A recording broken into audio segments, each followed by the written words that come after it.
Call the meeting to order. Okay, where's my gavel? Hold on a second. Okay, call the meeting to order, call the roll.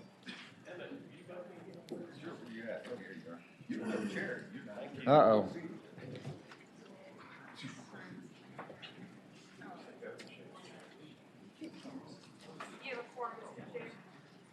Thank you, Madam Clerk. Okay, everybody, welcome to the Agriculture, Conservation, and Natural Resources Committee. This is our third meeting of the session. This will be our next to last meeting before crossover. So if your bill doesn't get out this week, it better get out next week or else it's not getting out till 2021. So just keep in mind, why are you looking shocked at me, Senator Suderline? Okay. Before we start taking bills, let me make a couple public service announcements. I have some patrons that asked me to take bills by, which I'm happy to do. Senate Bill 769 from Senator Reeves. Take that by for the week without objection. Senate Bill 783 from Senator Lewis. That will go by for the week without objection. And then finally, Senate Bill 1027 from Senator Lewis, and that will go by for the week without objection. Oh, okay, we got one more. Senator Stewart, Senate Bill 1064, that's the CSO bill. That will go by for the week without objection. So if you're here for any of those bills, that will not be heard today. All righty. Okay. I'm going to look down the list, starting with non-members, and I know we got a bunch of people here on various bills. We're going to move pretty quickly today, but let me start with Senator Vogel. So, Senator Vogel, please come forward. Good morning, Mr. Chair and members of the committee. I have Senate Bill 1093. I think a few of you may have had some visits already about this bill. But let me just give you a quick 1-minute background. I bring this legislation to you at the request of representatives of my locality, some members of the Board of Supervisors, some representatives from our local school district, and as well as folks who represent our local parks and rec. And it is sometimes a challenge to be good neighbors. And I think that's generally the genesis of this legislation, and that is that we have a surface mine that's in very close proximity to a park and a school, and our local government has requested some ability to exercise some authority over an area around the buffer, over some height restrictions, over a reasonable decrease in the refuse pile, and you've got the bill in front of you. So I'm going to yield the remainder of my time to some folks who came here from Frederick County, and I've asked them to be very brief, but they're going to just make their presentation very quickly. Can you tell, and I understand it's about a mine that's in Frederick County, what local authority are you asking for? I mean, what do you want the local government to be doing? So what the locality would like to do is to have the ability to regulate certain aspects of the mining in a buffer zone that's around the mine. That's one of the things that they're asking for. They would like for some authority to have approval of the plan of operation and the bond requirements for surface mining operation permit. And then, and specifically to this mine, they're concerned about a height restriction that they would like to impose or request the opportunity to approve. Okay. So I understand that there are a number of people in opposition, but I would love to have the folks from Frederick County be able to say a few words to you on their behalf and explain what was the genesis of this bill. Sure. Why don't we do this? Thank you. Why don't we let the folks from Frederick County speak, and then if we have questions for the senator, we'll do that. Please come forward.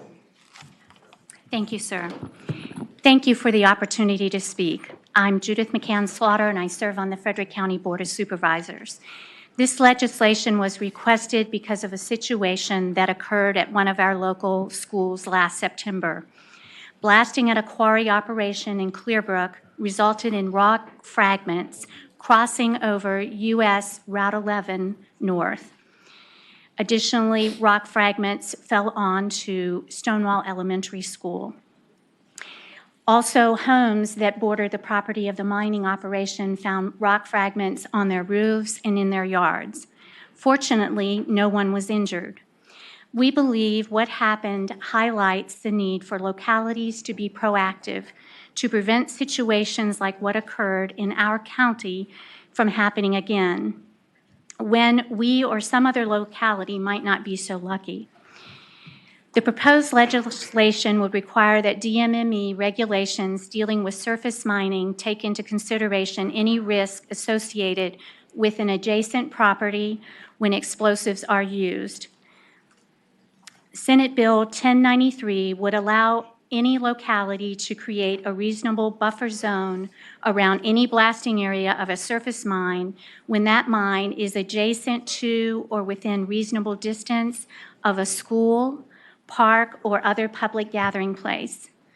An important part of this legislation is the requirement that the governing body of the locality have the opportunity to review and sign off on the operating plan for the surface mine.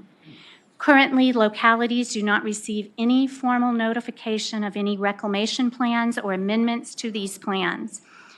As a part of Frederick County's legislative agenda, the Board of Supervisors expressed its support for legislation that requires localities to receive formal notice of any reclamation plans and amendments to mining operation plans for mines located in the county. This mining operation was operated by a former owner, and at that point, a reclamation plan was given. At this point in time, since all of the changes in ownership of this mining and changes in the reclamation plan, we have not seen any reclamation plan at all. And you will hear from some of the other speakers how we have gone from heights of 199 feet to almost 300 feet. Okay. We have a number of citizens who live in the shadow of a huge man-made mountain refuse pile. It is an eyesore to travelers along Route 11 and Interstate 81. The last paragraph of the bill, lines 140 to 144, would be helpful in addressing situations like this by giving the governing body of a locality some authority to limit the height of the refuse pile, providing such action does not affect structural integrity. I ask that you allow the locality to have a voice in the reclamation plan. Thank you for the opportunity to speak today, and I hope that you will be able to support this bill. All right, thank you, Madam Supervisor, and I neglected to set the timer on that. Thank you. Oh, darn. Dave, can you give me a helping hand? That's all right, so you got a freebie. All right, come forward and just please keep your remarks brief while we try and figure out the technology, but please go ahead and don't feel you Certainly. need to repeat all those facts. No problem. Yes, ma'am. Yes, sir. My name's Tim Chrisman. I'm Director of Facility Services for Frederick County Public Schools. I'm here to read two letters to you in support of Senate Bill 1093, and both are addressed to Senator Vogel. The first is from Robert W. Wells. He is our Vice Chairman of the Board of Supervisors for Frederick County, and he is the Board Liaison to the Frederick County Parks and Recreation Department, and his letter reads as follows. As a member of the Frederick County Board of Supervisors and the Supervisor Liaison to our County Parks and Recreation Department, I want to thank you for presenting this Senate bill. As you're aware of, after several meetings and visiting the surface mineral mines in Frederick County, we are greatly concerned with the safety of our citizens who live, work, go to school, and recreate in close proximity to these mineral mines. Individual members of our Board of Supervisors have on many occasions met with and held discussions on improving the hazardous conditions that now exist, but to date, not much has been accomplished. As of this date, the mining companies have not shown much interest in being community partners. I certainly recognize the rights of businesses to do business and to make profits, but I also recognize the rights of our county citizens who expect the businesses surrounding their personal properties, schools, and recreation areas to do the best they can to operate their business in a safe and ecologically friendly manner as possible.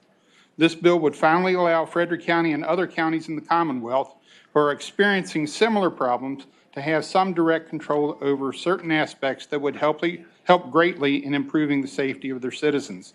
I encourage the Senate members who will be casting a vote to please vote in favor of Senate Bill 1093. Great. Respectfully, Robert W. Wells. The second letter is from Dr. David T. Savine. Okay, can you summarize it, please? Don't read the whole thing. Yes, sir. I think that he would like for me to point out his middle paragraph that says, "A situation one of our schools experiences last September exemplifies the importance of this legislation. In that instance, blasting at the Carmoose Line of Stone facility in Clearbrook resulted in rock fragments being found on the site of Stonewall Elementary School. Although no one was injured and the representatives from Carmoose were outstanding to work with in addressing the matter, the situation was concerning and highlights the need for localities to have a greater level of control over such mining operations in order to keep students and other citizens safe." All right. Thank you. Thank you, sir. Yes, ma'am. Hello. Thank you for serving. My name is Brenda Fristow. You're going to reset the clock? No, that's Oh, okay. that's an aggregate timer. Oh, and I live in Frederick County, Virginia, and I ask that you approve Senate Bill 1093. The Winchester Star dated Saturday, September 14, 2019. The headline reads, "Carmoose reveals cause of blasting incident." On September 3rd at 2:45 p.m., a mining blast in Carmoose's western quarry in Clearbrook scattered rock fragments into neighboring properties. The article goes on to say that the rock projectiles from the blast landed up to 700 feet from the blast site. Our Stonewall Elementary School was one of those sites where rock fragments landed. 425 students in grades K through 5 attend this school on a daily basis. Previously, in July of 2019, myself and 2 other residents sat down with Carmoose plant leadership and asked if they would suspend blasting during school hours to ensure the safety of our school's children. They declined. 2 months later, this happened. We are here today to give you a clear perspective as to why this bill needs to be approved. Picture in your mind the width of a 2-car garage. The standard width of a 2-car garage is 24 feet. Given this perspective, would you take your child or grandchild to a park if you knew that the width of a 2-car garage was the buffer between you and a dynamite blast? That is exactly what we are facing as Carmoose Lime and Stone begins blasting beside our Clearbrook Park, and it's directly across from our elementary school. The reality is for Frederick County that many other jurisdictions in this great state, we have been here with this park for decades. It's a 55-acre park with a 3-acre fishing lake, 300 feet of paved walking paths, and volleyball courts and an outdoor pool. It is estimated that as many as 40,000 people visit this park annually. Across the street is our elementary school, which probably sees over 1,000 people a day. The safety and well-being of those children and adults lie in the hands of the local authorities, but they do not have the authority to protect them. The Virginia Department of Minerals and Mining, VDMME, oversees the permitting and the governing regulations. I have reached out to VDMME requesting assistance, and we were told that Carmoose is within the approved permit buffers, which are 25 feet. We reached out to Carmoose requesting that they, in good faith, extend the buffers for the safety of the children. Their representative told me there is no incentive for us to do this. There is no incentive. Okay, ma'am, you got to wrap up. Okay, this bill is asking for local authority over that buffer zone. I would like to just point out one more, if I may. Very quickly. This building that we are in is 93.44 feet tall for 7 stories. The refuge pile in 3-month period grew to 199.2 feet high and is now double that. So I reached out to Mr. Bibb, the engineering manager at VD. Ma'am, I started you guys late, so you really are about double your time. Okay, so thank you very much. I appreciate I your just being want to here. say that there is no ceiling. You can go as high as you want. There's no ceiling. There's no requirement from the Virginia Department of Mining as to the size of the refuge. We're going to have a bunch of questions. Yes, sir. Thank you very much. And just state your name. Yes, Mr. Chairman, Tom Dick, the legislative liaison for Frederick County, and I wanted to thank Senator Vogel for putting the bill in Sure. for us, and to say we understand it's a legislative process, and that all parts of the bill might not be agreeable to everyone, and we're certainly willing, if it's your desire, to work with industry in the days Okay. ahead on anything. Let me just ask a couple preliminary questions. First of all, was this mine, was it permitted locally, permitted by DMME? I mean, how did it come to be in that location? You guys want to speak to that? Should I go ahead? Yeah. Is there anyone here from DMME or a state agency that can answer that? I Here have. we go. Hold on, we got somebody from the state. Oh. Yes, sir. Mr. Chairman, members of the committee, Michael Skiffington, Director of Policy with DMME. I also have Phil Skrupa with me, who Yep. runs our mineral mining program. Talk to us. The facility is permitted by DMME and has been since 1970, and there are also local approvals that have to be received as well. So it's a both. So it had a special use permit before it was built? Okay. And did it predate the park and the elementary school and all these other things, or no? That, I don't know the answer to that. Okay, all right. Mr. Chairman, Yeah, Senator Obenshain. so you all have a complaint process, We do? and if any of their blasts violated state law, you have the ability to sanction them Yes, sir, and they were or sanctioned. shut them down? And they were sanctioned as the result of the blast that, That was going to be my question. So you received notification of that, yes, sir. and it was a violation? I believe it was 2 violations and a closure order.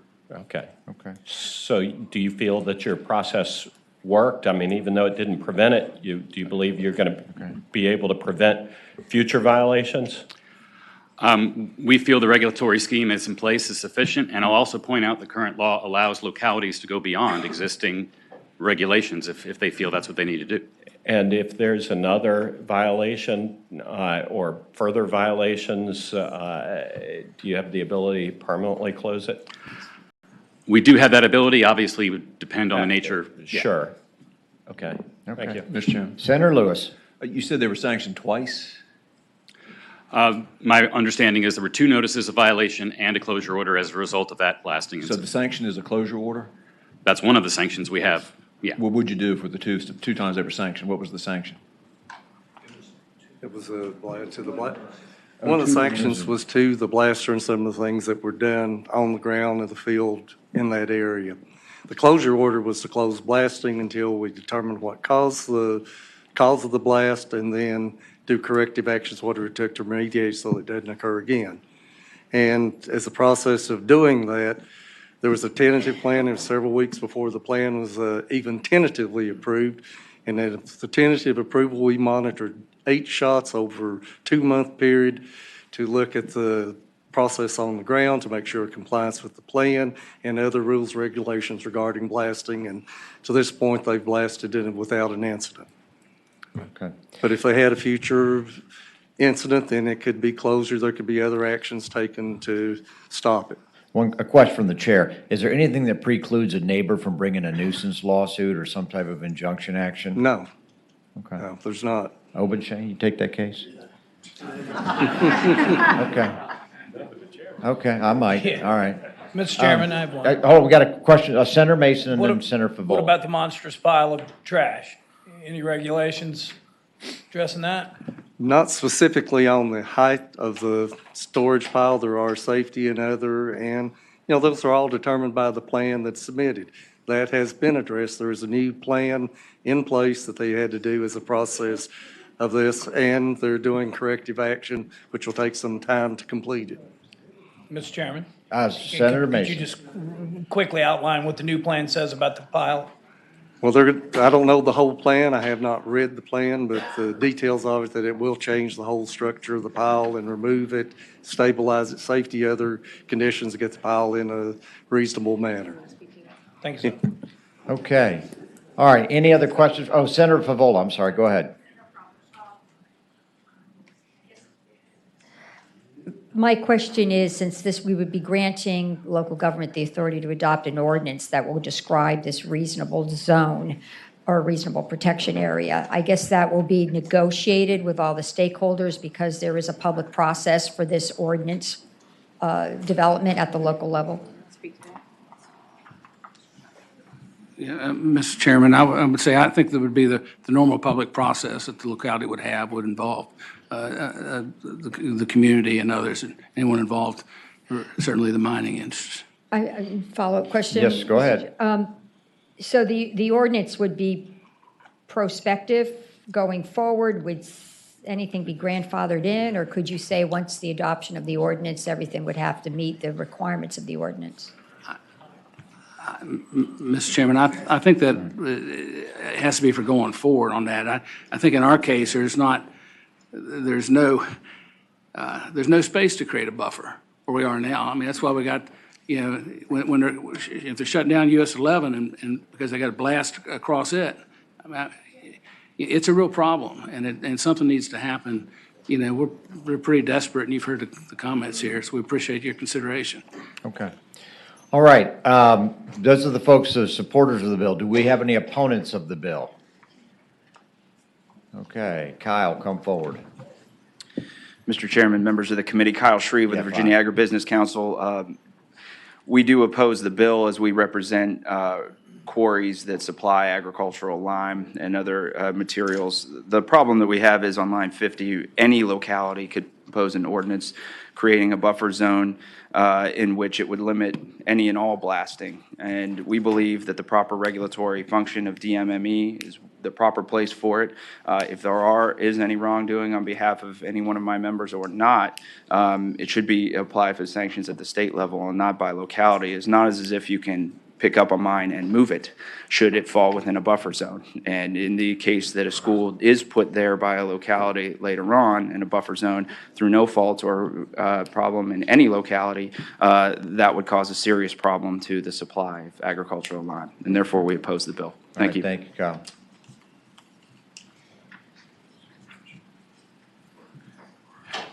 Mr. Chairman, Rob Bohannon representing the Virginia Transportation Construction Alliance. We represent over 300 companies that build and maintain Virginia's transportation network. Included in that are a number of aggregate producers that have mining operations. There are about 100 different mining operations in every corner of the Commonwealth, and this bill would essentially allow any locality at any time to place a restriction on a mining operation. And those things could change over time. The politics of the town, the county change, those could change. It's important to note here, the school in question was built after the mine was in place. And I think what you heard here from DMME is we have a process that works. There was a complaint, there was corrective action taken, and then that essentially has addressed the problem. You know, local governments have control over land use decisions with regards to locations, setbacks, all of that. But this bill would allow way too much punitive action on a mining operation that's already regulated by DMME at the state level. We think it challenges DMME's authority actually to regulate the mines that they already do. So time's getting short here. I'll wrap up unless there's any questions. All right. Anyone else opposing?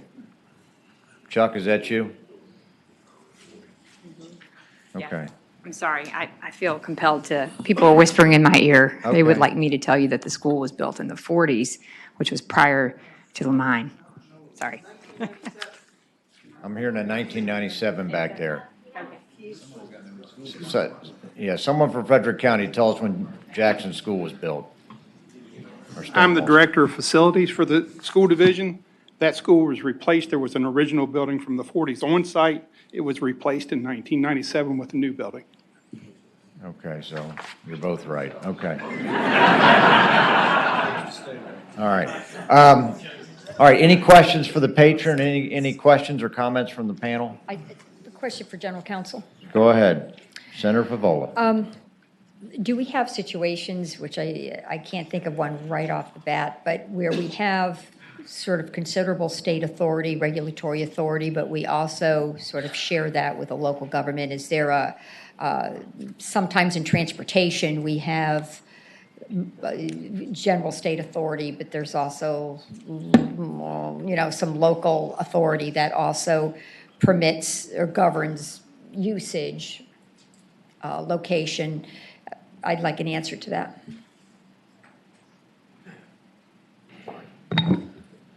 Mr. Chair, there are examples that I can generally think of. Occasionally, localities have congruent permitting authority or various regulatory authority in conjunction with the state and sometimes federal government. Okay. So I guess what the question is that these mines, which are permitted by the state, is that exclusive, or is this a land use issue such that a local government can go back and at least apparently having given a special use permit for this use, sort of retroactively regulate it? Yeah, Senator Stewart. Mr. Chairman, having some experience in this, typically the locality or the county would hear the special exception, they would put the requirements in place, and I suspect that's what happened here, although it was some time ago. And there's duplicative authority, so the county would do their thing first with a special exception or zoning. In some cases, they could put their specific conditions in place for the mine, and then DMME regulates it afterwards. But it's just kind of problematic if you're going to do this after the fact. And it seems DMME is on top of this, and they're taking the corrective action to make sure that they don't, I mean, I'll be surprised if they don't shut them down for an act like this. And I know it's concerning to the county, but I'll be real surprised if DMME doesn't shut this mine down for doing this. But I think enough authority currently exists. Okay. Senator Deeds, we're going to get to you next. Okay. All right, so we operate by motion, folks. Does somebody have a motion one way or the other? Mr. Chairman, Yes, Senator Favola. I am going to move to report because I think we can find a happy medium. There is a rigorous process that local governments have to go through in adopting an ordinance. The state would also be part of that process. Obviously, there's going to be limitations based on location, public land that's available, et cetera, et cetera. But my motion is to report. Okay, we have a motion to report from Senator Favola. We have a second from Senator Hashmi. All right, the clerk will open the roll. All in favor, vote aye.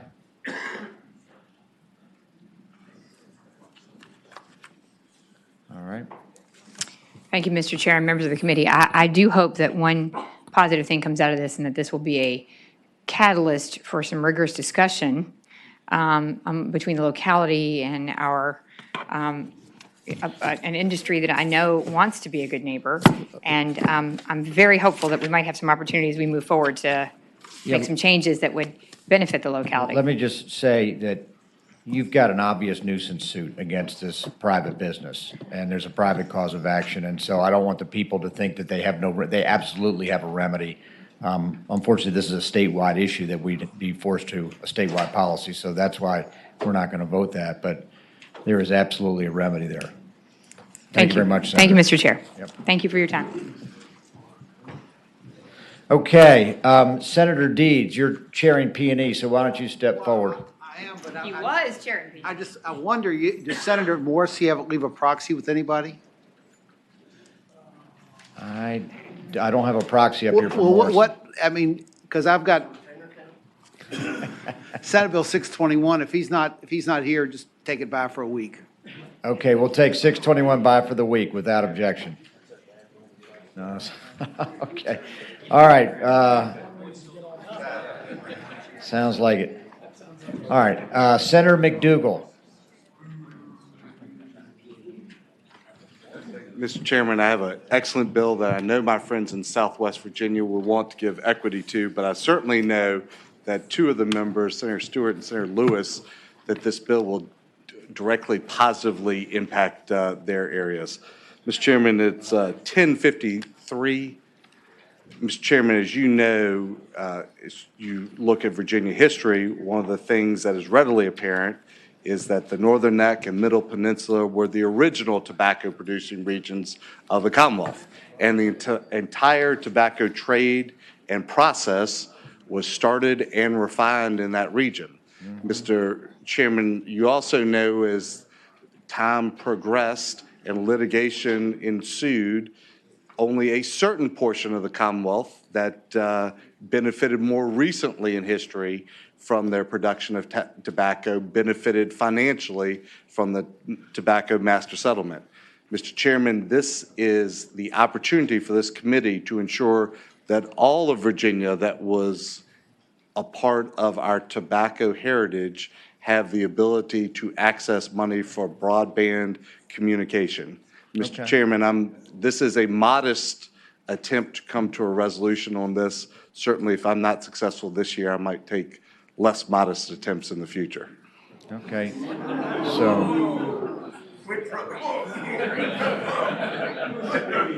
So, Senator McDougal, I take this to mean that you're referencing the counties of the Northern Neck, Middle Peninsula, and, Mr. Chairman, the way we drafted it was that they would be able to access funding for broadband only. I didn't do it for any other infrastructure, just for their ability to be able to communicate with the outside world. okay, let me ask a question. And my family owns a farm in Middlesex. When was the last time tobacco was actively grown in those counties? Mr. Chairman, Yeah, go ahead, Senator Stewart. I can remember tobacco being grown in the Northern Neck certainly in my early 20s, or maybe later than that. Okay. Well, what's that, 35 years ago? Okay. All right, we're going to carbon date Senator Stewart over here and get the answer on that. Okay. Mr. Chairman, quick question. Yes, Senator Favola, yep. Is this going to include hemp or cannabis? No, it's just narrowly tobacco? Mr. Chairman, Yep. Senator Favola, this has nothing to do with production. The master settlement agreement was tobacco companies paid into a fund not to produce tobacco in Virginia. That fund is now restricted to certain geographic jurisdictions to access that for economic development, things like broadband. What this bill attempts to do is have parts of the state that historically produced tobacco access that funding for broadband technology. So it has nothing to do with actual production. The fund is already there. Right. I think it's probably less and less each year because fewer people smoke, but this would allow Northern Neck and Middle Peninsula to be able to access revenues so that the children in those areas, the individuals in those areas, can have the ability to get on the internet, partake of some opportunities that come out of your district, like Amazon, that they cannot now do. Okay. All right, do you have anyone here to speak for the bill, Senator? Me. Okay, great. Anyone opposed? Okay, all right. Any questions? Mr. Chairman, I hope that Yeah, hold on, Senator Stewart, go ahead. Mr. Chairman, I think this is an outstanding bill, and I think he has brought attention to an area that has not been recognized for its original tobacco growing activity in Virginia, and I therefore move to report the bill. All right. So we have a motion. Okay, hold on, slow down. All right, we have a motion and a second to report the bill. By the way, it has to be referred to finance, assuming it clears. Does anyone want to speak to the motion? I just have a question. Question from Senator Lewis, then we'll get you. Senator McDougal, in your preparation of this great piece of legislation, did you come across any evidence of any tobacco plants being grown in Accomack or Northampton County? Mr. Chairman, I didn't quite hear the question. Did you come across any evidence of any tobacco plants being grown in Accomack or Northampton County? Mr. Chairman, I will tell you that. Friendly amendment? Well, I did not do any research on that part of your district, but it certainly does include the Matthews part of the district that you represent. Oh, good point. Okay. All right. Comment over here. Senator Stanley. Yes, Mr. Chairman, I have a question for Senator Quid Pro McDougal. Go ahead. So, understanding that the master settlement agreement affected farmers in Southside and Southwest Virginia, you would agree with that because they were told by the government, one, not to grow it, and two, as a part of the master settlement agreement, was that reduction in growth of tobacco in those tobacco growing regions that had been a part of our economy for so long. Is that correct? Mr. Chairman, I advise the gentleman that I know he's a member of the Tobacco Commission and that his district is impacted by this, but I would also say that economic development in this part of Virginia, which started the tobacco process in your region, would not have actually been able to produce tobacco if it had not been successful in this part of Virginia. So we're just trying to get equity for all of Virginia. Okay. Mr. Chairman? Yep, further question, go ahead. I'm going to see if he'll answer a question. I'm going to ask him again. You understand as a part of that, any part that you're talking about right now that you seek broadband access or broadband funds for from the Tobacco Commission, were any of those included in the master settlement agreement in what they were told not to grow tobacco? Can you demonstrate that to me in the same way that it was in Pennsylvania County, Henry, Franklin, and moving out to the southwest tip of Virginia? Mr. Chairman, this is very focused. Our attempt is to bring technology to all parts of the Commonwealth. That's all right. Senator Sirline. And I'm not going to ask any questions, just speaking directly to it, so half the district I represent is in the tobacco region, half of it's not. But I would never think to say that the counties that I represent that aren't in the tobacco region ought to be able to take the funds from the other jurisdictions that I represent that do, for the exact reasons that Senator Stanley was just alluding to. This isn't saying it's for all Virginia. There are other counties that have economic challenges that are much closer to the tobacco region, but weren't part of the plan, and we would never think that, and this is basically stealing from our other counties. It's just not right. Okay, all right, we got to. Mr. Chairman, can I sit next to this guy in the session? Hold on, all right. Can I move my seat next to this guy? Any other questions or comments from the panel? Okay, we operate by motion. Did we have a motion report in a second? Oh, I'm hearing that for the first, okay, I got a substitute motion to PBI in a second. All right, clerk, call the roll. No, they're changing it to PBI. Okay, this is to PBI. So you would vote red? No, it depends. Madam Clerk, ready to go? Very like a tobacco leaf for its grow, but you wouldn't know.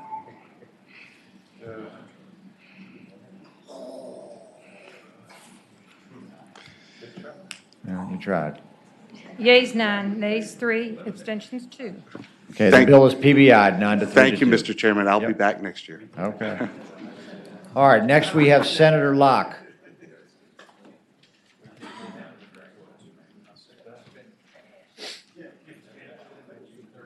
All right, attention, please.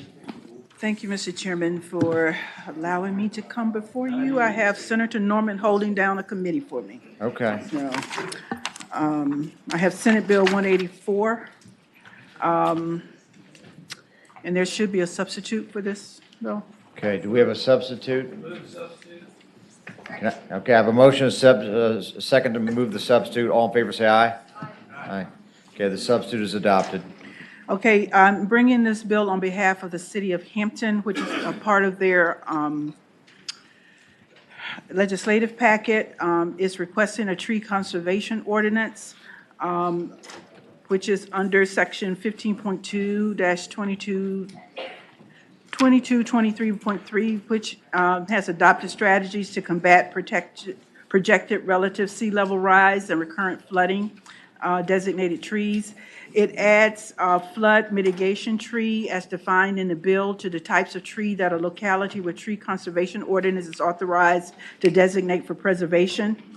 Current law allows individual designation of heritage, memorial specimen, and street trees. The bill also contains some technical amendments. In 2015, the General Assembly required localities in the Hampton Roads Planning District Commission to include strategies to combat sea level rise and recurrent flooding into their future comprehensive plans. As Hampton learned more about the impacts of sea level rise and recurrent flooding, the city continued to look for ways to become more resilient, including using green space and natural buffers. Over the summer, Hampton worked with a team of NASA developed to map and analyze existing tree canopy. Hampton discovered that it was actively losing tree canopy, and in its most critical area, particularly New Market Creek. It's clear that Hampton needs to preserve trees to reduce stormwater flooding as trees capture and store water in their canopy, bark, and trunk. The city would like to see the current code allow for preservation of trees or significant grouping of trees. And this is the way that the city of Hampton figures that it can do that. So that's the reason for this legislation. Okay, all right, thank you for the explanation. Anyone here in support of the bill? Come forward.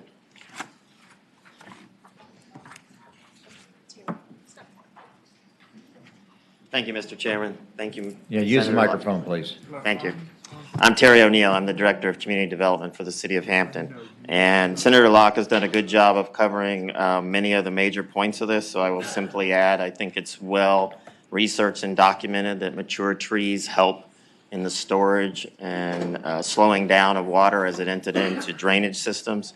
As many of you know, this bill is limited, as proposed to be limited to the jurisdictions in Hampton Roads that Senator Locke referenced. Each of those localities in Hampton Roads is currently required to develop strategies to deal with sea level rise and recurring flooding. We are simply asking for additional tools to do that so that we're able to address some of these issues in a much more natural way through green infrastructure, which we believe is far less costly than doing many more expensive type approaches to this. Obviously, multiple solutions are going to be necessary to deal with the entire challenge. I will also explicitly talk about or reference that we have made exclusions in Section C of the bill for silviculture, horticulture, and forestry activities, as well as small impacts on individual residential lots. And I'll be happy to answer any questions. I have a question. Yes, sir. So if you have a tree that's designated as a flood mitigation tree. Yes, sir. What does that mean? Does that mean that if someone files a site plan, they can't take it down? It's like it's in an RPA. What does that practically mean? Yes, sir. So we have already begun adopting plans, in particular watersheds and subwatersheds of the city. Those plans will designate key strategic areas that drain into the system that then empties out into the Newmarket Creek watershed, which is where we are focusing that activity. So those particular areas would be identified as it indicates in the plan by an arborist and other environmental scientists. If it is through a development proposal like a site plan or a subdivision plan, then that's how we will work with the land owner in that review process. If it's already an existing development, then Hampton City Council has already agreed to do that through an incentive program where we will offer grants to existing development and property owners if they would be willing to implement some of these strategies. Next up.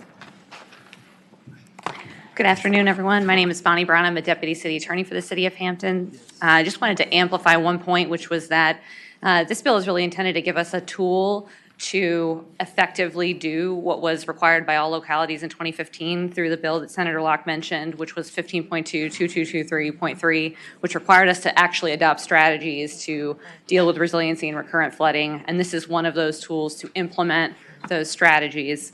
And just on the legal point of, there are some other statutes that exist, such as the Chesapeake Bay Preservation Act, the Stormwater Management Act, the Site Plan and Subdivision Act authority that we have, none of which address this particular issue about preserving existing trees versus replanting or requiring set-asides for green area.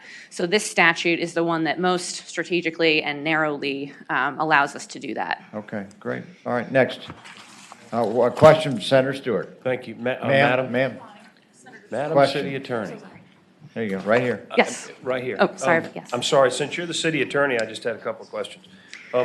The gentleman referenced the exceptions in Section C, and so you've exempted out any work that you would do on either state or federal property, emergency work to protect life, limb, or property.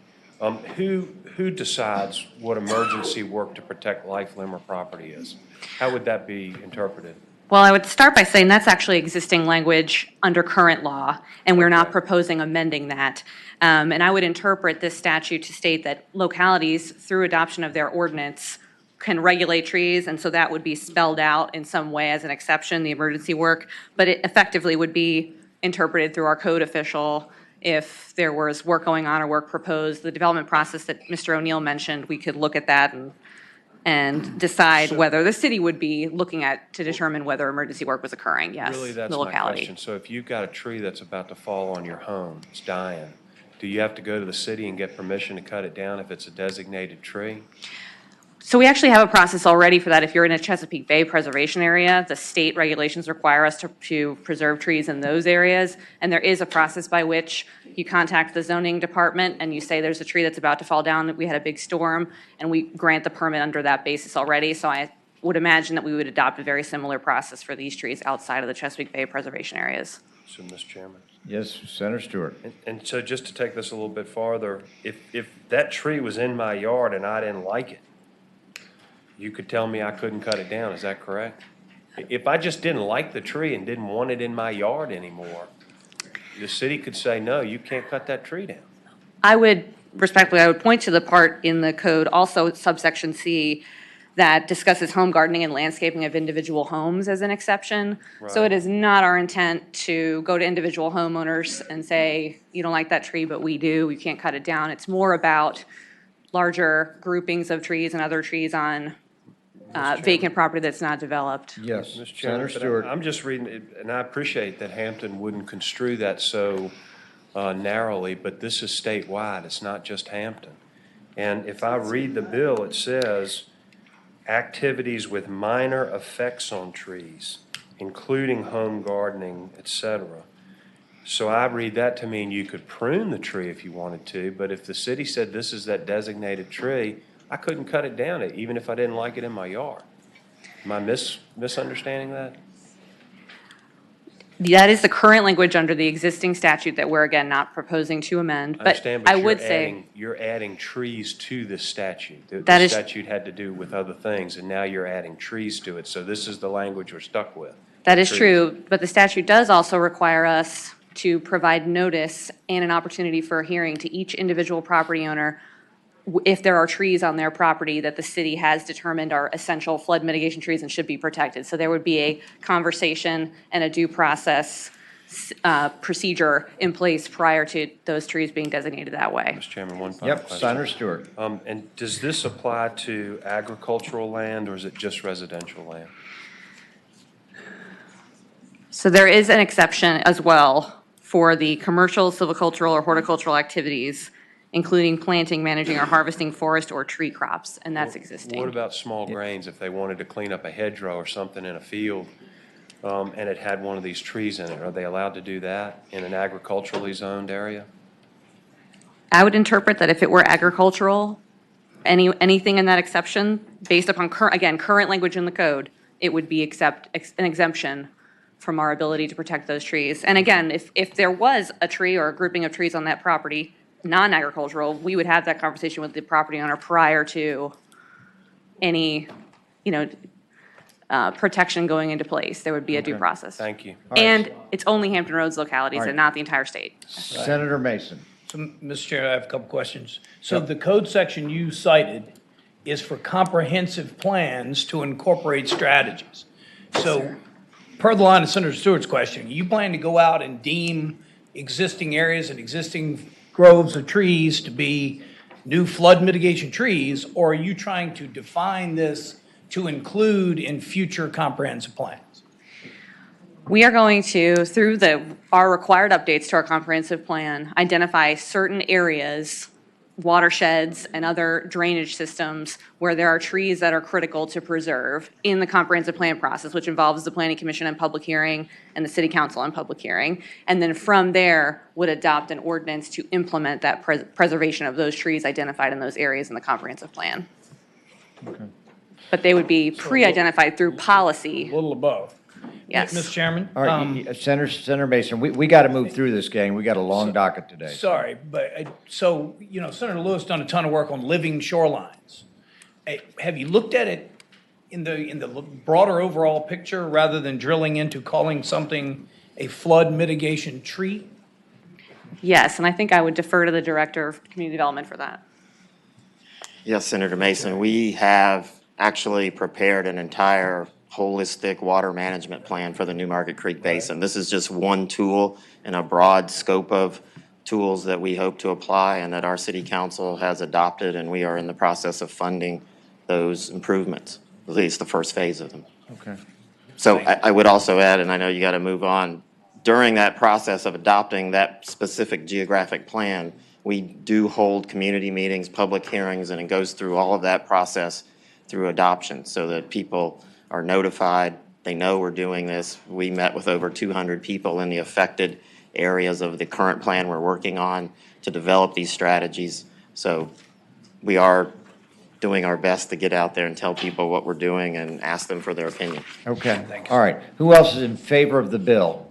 Just come forward very briefly and Mr. Say Chairman, your members of name. the committee, Chris Sigler with Fairfax County. I just wanted to register our support for the version as introduced. We supported that. This has been narrowed, obviously, to only affect. You're no Hampton longer roads. in this bill, are you? We're no longer in this bill, but we did like the original version, which Okay, well- which would have given us the ability to conserve trees. All right, yes. Mr. Mike. Chairman, Mike Town, Virginia LCV, representing tree huggers throughout the state. There you We go. support this bill. Okay, all right. Mr. Chairman, members of the committee, Jay Ford, Chesapeake Bay Foundation, we support this bill. Great, okay. All right. Folks with a contrary opinion. Andrew, make a right turn, come forward, there you go. I was looking for Phil to maybe jump ahead. There I you know. go. Yeah, exactly. We All right. support the bill now? Mr. Chairman, Andrew Clark with the Home Builders Association of Virginia. We do have concerns with the legislation. I think the overarching principle and the goal is worthy. We actually have legislation this year to help localities put a finer pen to preservation and planting, and actually put incentives for homeowners and developers and builders to preserve and plant trees. Our primary concerns with the bill is again, kind of the broad definition of a flood mitigation tree, meaning any tree or grouping of trees designated by a locality. There's really no determination over what constitutes a flood mitigation tree. Is it the size of a tree? Is it the location of a tree, type of a tree? I think additional clarity would be helpful there, but I think, again, it just echoes some of the concerns were brought up about the ability to influence or determine what an individual homeowner can do on their parcel. And several other concerns. So we're willing to work with the city as we've conveyed to them over the interim about kind of local options that are available now to preserve and plant trees, but we do oppose the bill. Thank you. Okay, thank you. All right, Phil. Mr. Chairman, members of the committee, Phil Abraham, representing the Virginia Association for Commercial Real Estate. We have commercial industrial developers in Northern Virginia, Greater Richmond area, and for purposes of this bill, most importantly, the Hampton Roads area. We certainly regret having to oppose Senator Locke's bill. They expressed their regret. We understand and respect Hampton's interest in addressing recurrent flooding and sea level rise. We first saw the substitute last evening, and while it does reduce the number of localities impacted, it greatly expands the types of trees that would be impacted by this legislation. I think it's important to recognize when you look at the existing statute, it only applies to individually designated trees. You have heritage trees, trees that have been individually designated by the local government. Specimen trees, individually designated by the local government. Street trees, individually designated by the local government. Now in this bill, we have flood mitigation trees, which means any tree or grouping of trees designated by the local government. So you have a statute that's designed to address trees of particular historical or physiological importance, and now we're applying it to any grouping of trees. A greater concern is grouping is completely undefined in the bill. It's left totally to the discretion of the locality what kind of grouping it would be. Is it 3 trees? Is it 10 trees? Is it an acre of trees? We have no idea, and there's no definition. I think it's also important to recognize that the substitute disregards the existing tree canopy statutes in the code, sections 15.2-961 and 961.1, which give localities the ability to regulate the development process and their impact on tracts of trees, and balance the need to protect trees with also incentivizing developers from planting more trees. You might take down 1 tree and have to plant 2. This bill is totally one-sided, and it only addresses the locality protecting the trees. The definition puts no limit on the type, location, or quantity of trees that could be protected. And finally, please note that at lines 38 to 40, the existing statute says these individual trees have to be identified by an arborist or an urban forester. This bill, it takes the arborist and urban forester out of the process and just says it's any tree that the locality designates. So we're willing to work to address the problem that Hampton has, but we really think this requires further study, further work, and we'd suggest maybe the Commission on Coastal Flooding would be a good place to examine this. Thank Okay. you, Mr. Chairman. All right, anyone else got comments? Senator Locke, it's your bill, so if you or one of your witnesses want to respond. Mr. Chairman, the bill is before you, and quite frankly, I understand the position of the builders, and but it is the city of Hampton that has to deal with sea level rise and flooding. And this is a tool that they feel will help them with that process. And so I lay the bill before you. Okay, let me just ask one technical question. Maybe the city attorney can help me. There are tree canopy ordinances, at least up in my part of the state. Do you all have them in Hampton Roads? where you have to maintain a certain amount of tree canopy? The city of Hampton does not have one adopted right now, but I Okay. would point out that 15.2961 statute that was cited earlier Yeah. only allows us to require replanting. So there's a big difference between a So brand-new there's no- baby tree and a no mature preservation. tree. Got it. It's not a Okay. preservation statute. Okay, all right. All right, committee operates by motion. Mr. Chairman, real quick before we Yep. move, I'd just like to ask Hampton, if we move this bill forward, you heard the things Mr. Abraham was just talking about, like the broadened definition of the flood mitigation tree and doing away with the arborist. If you could talk to him and maybe tighten this baby up if it keeps moving. We see what you're trying to do, but it's pretty broad. Thank you, Mr. Chairman. I'm Let's see sorry. where it goes. Okay. I am going to make a motion. Senator Favola. Nobody's going to like it, but, I mean, again, they're asking for broader authority, but all of this will be adopted through ordinance, and their homeowners will have a very active say in how the ordinance is shaped and how much notice is given and when and where a homeowner could be permitted to tear down a tree.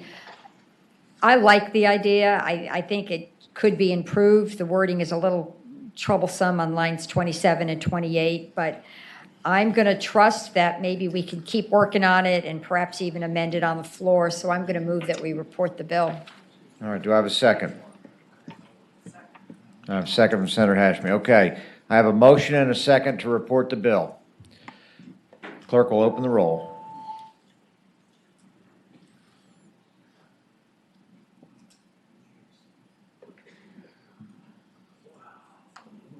Yea, 7, nays, 7.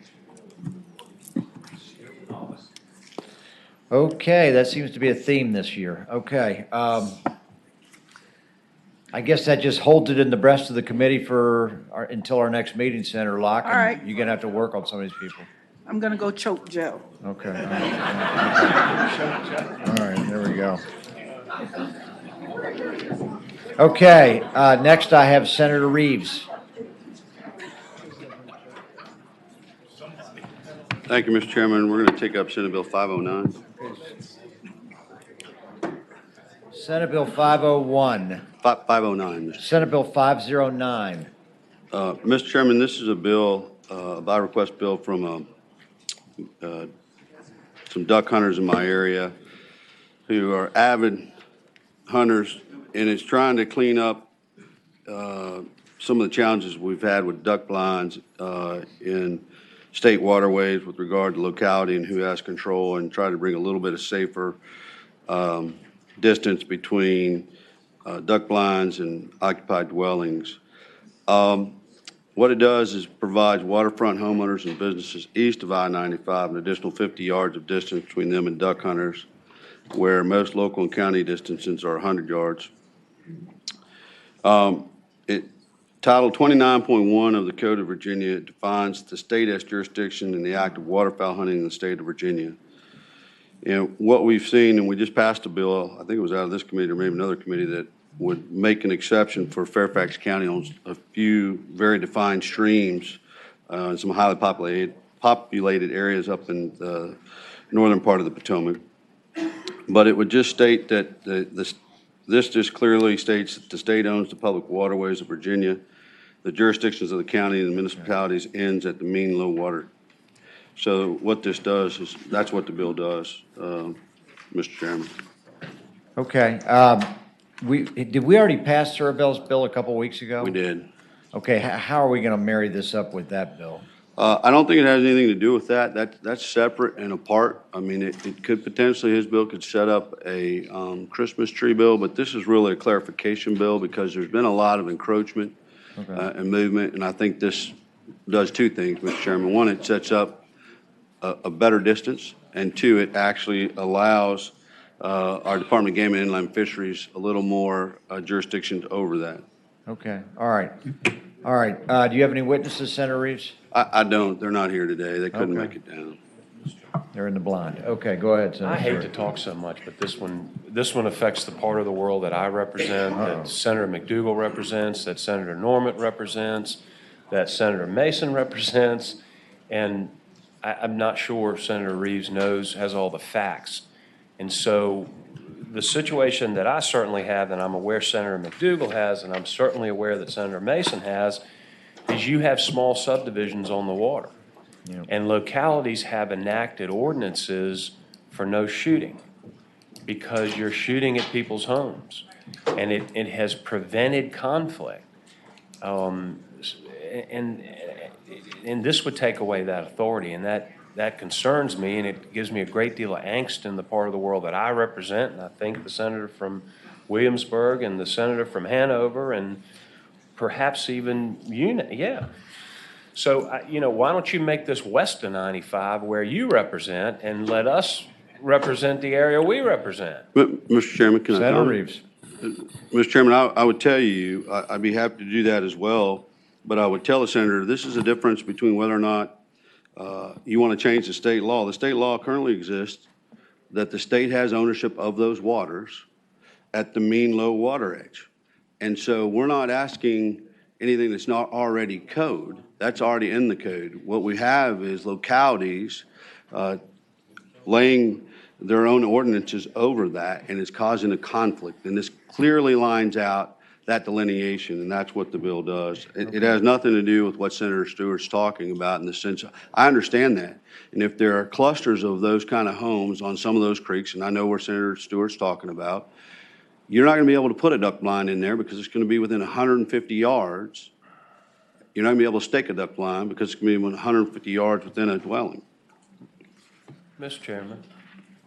Okay. Yes, Senator Stewart, go ahead. I'd like to offer an amendment that in the appropriate places on the bill, we put west of Interstate 95 corridor in place of east of Interstate 95 corridor. I think that may change the purpose of the bill, but. I don't know if anybody else agrees with that. Actually, I just don't Okay, like the all right. bill, so I won't- All right, Senator Mason, and let's get moving here, gang. Yep, so, sorry. Senator Reeves, this is near to his heart. He tried last year to weave something close, but, in a lot, off the Chickahominy River, there are a lot of little small rivers and creeks that 150 yards, you couldn't put a duck blind back in there. So he tried last year to make some adjustments and do some things, and it's just so hard to lay it over, the whole picture, because you couldn't, there are 10 inlets off the Chickahominy River out in Lenexa, Virginia, that have duck blinds all in them, that have multitude of homes, even in a rural area, within 150 yards. So you'd be effectively eliminating a lot of those spots that have been utilized for a lot of years. So it's just hard to do, and I see where you're trying to go, but it's hard to drop it in on top. Okay. All right, let's do this. Senator Reeves has spoken. Do we have any opponents to the bill? Okay, seems like we got some on the panel. Okay, any other questions or comments from the panel? Okay, we operate by motion. No, like hell. Okay, all right. You'll get yours. We have a motion and a second to PBI the bill. Clerk will open the roll. Boy, I wish I was a wealthy Northern Neck landowner. Okay. Yeas 11, nays 1. Okay. Okay. Reeves, Senator Reeves, you have another one? Yes, Mr. Chairman, I have Senate Bill 1007. Okay. Mr. Chairman, this is a pretty simple bill.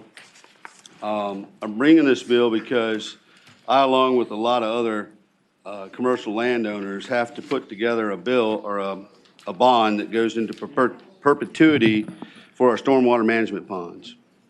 And every 2 years, as part of that agreement, under having that bond and the condition of that bond that goes into perpetuity, we have to have those stormwater management ponds inspected every 2 years, and we pay fees to the counties every 2 years. And so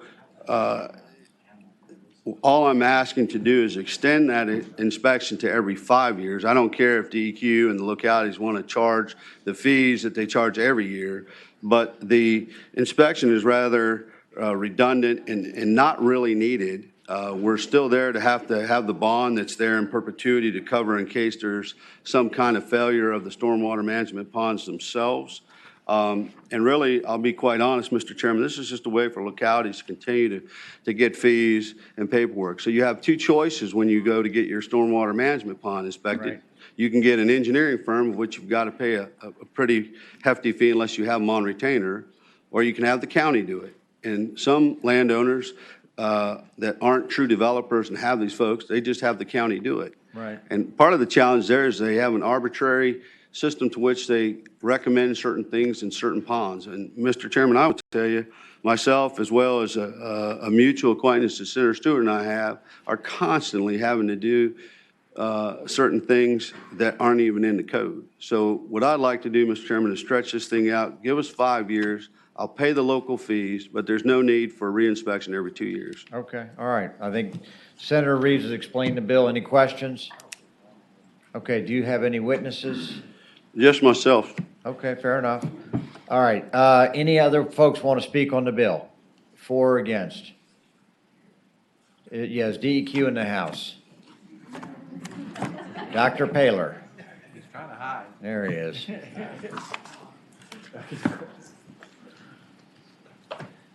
Yes, sir. Thank you, Mr. Chair, members of the committee. David Paler with DEQ.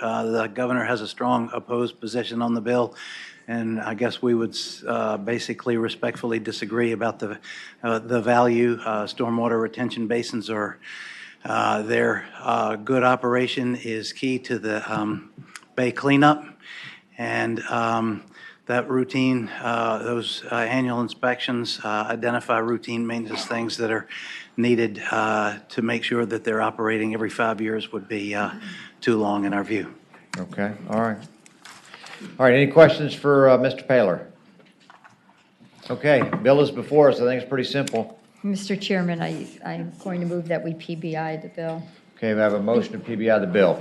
Is there a Because second? I just think 5 years is too long. Okay, is there a second? All right, got a second up here.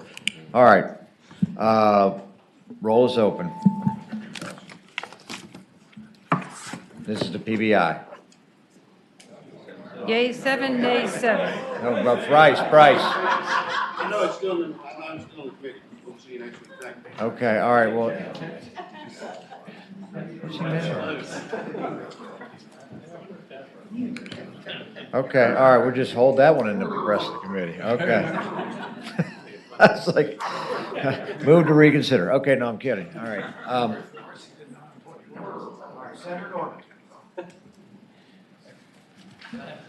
Another grumpy. I am so happy to be here to give you all an opportunity to do something positive on it. I have Senate Bill 1090, and I think this is probably the first time I've appeared in front of this committee since when I was first elected in 1699 and sat on it. But in the spirit of bipartisan collaboration and cooperation, I am carrying this bill on behalf of our President Pro Tem. And she exceeded her limit on bills, and I graciously said I would be happy to help. And knowing how environmentally sensitive everyone here is, particularly Senator Suderline, the bill's pretty simple, is that Senator Lucas and I share some of the representation of Surrey County. I have one precinct where in the last 8 years, one voter has voted twice.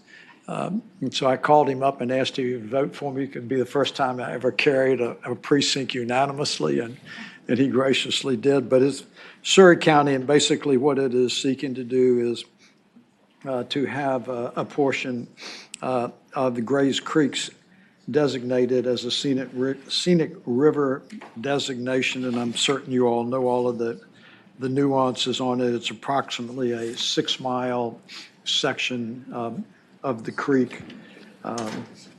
Okay. All right, I think that's pretty self-explanatory. Hold on one second. Any witnesses for or against? I don't suspect. All right, Senator Marsden. Senator Norman, have you personally seen Grays Creek and can attest to its splendor? Actually, I personally have, because I live on the other side of the James River, not terribly far from it, to be very truthful. Okay. But that is purely coincidental, I will tell you that. Second. I've got a motion. What's that? You've got a what? Go ahead. Mr. Chair, I apologize to the senator for not bringing this to his attention before. This was a blue cover bill, so we've prepared a substitute that is identical to the text of his bill. Blue cover. But when we report it, it should be reported as with a substitute. That means unconstitutional?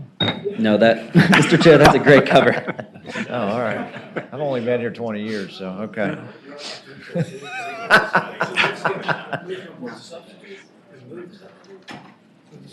Move the substitute. So I move the substitute. Second. That's second. All right. All in favor of adopting the substitute, say aye. Aye. All opposed, no. All right, motion passes. Moved. All right, so I have a motion and a second to report the substitute. Madam Clerk, open the roll.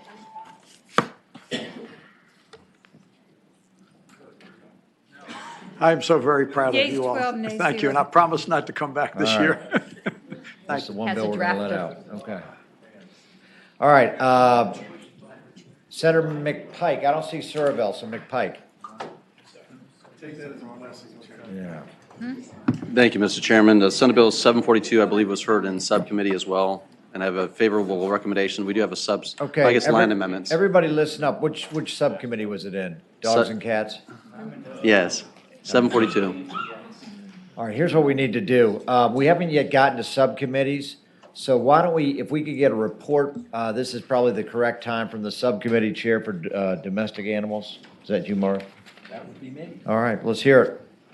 All right.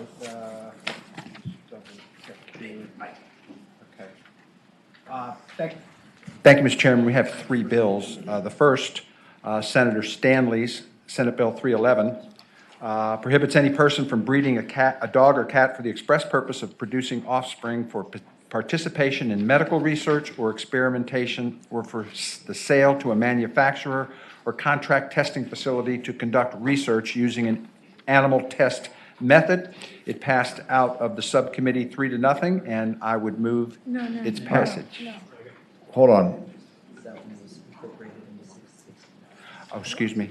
All right, why don't we do this? Let's deal with McPike first, since he's in front of us. We'll get him out of the building, and then we'll go on to the I rest of them. don't. Okay, Do you have the report for McPike? That's the rental. 742. 742, Jeremy? Yes, Mr. Chairman. Yeah, 742. Dave, do you have the Yes. vote on that? It's not included in the. 3-0 with line. Okay, can you, so what we have is Senate Bill 742, and Senator Mars, you want to tell us what the result was? Okay, it was 3-0 with the amendments, so I move the subcommittee amendments. Okay. All in favor of adopting the subcommittee amendment, say aye. Aye. Any opposed? All right, line amendments are adopted. Do you want to read them? Mr. Chair, I can read the amendment that the subcommittee adopted. It is on line 27, striking the phrase "in both individual and class actions." Okay. And anything else? And Mr. then, Chairman, Senator McPike, could you tell us what that amendment does? well, right now, the Virginia doesn't have class action, so it Right. simply recognizes that fact. Right, there'd be no class action, strike that. Okay.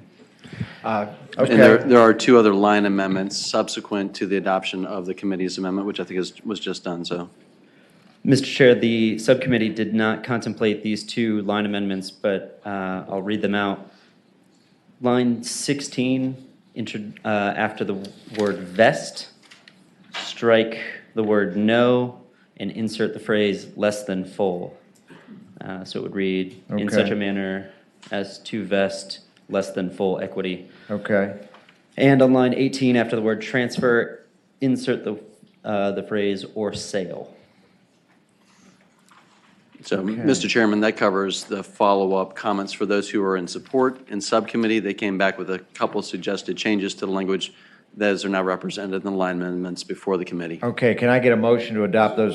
All right, second. Second.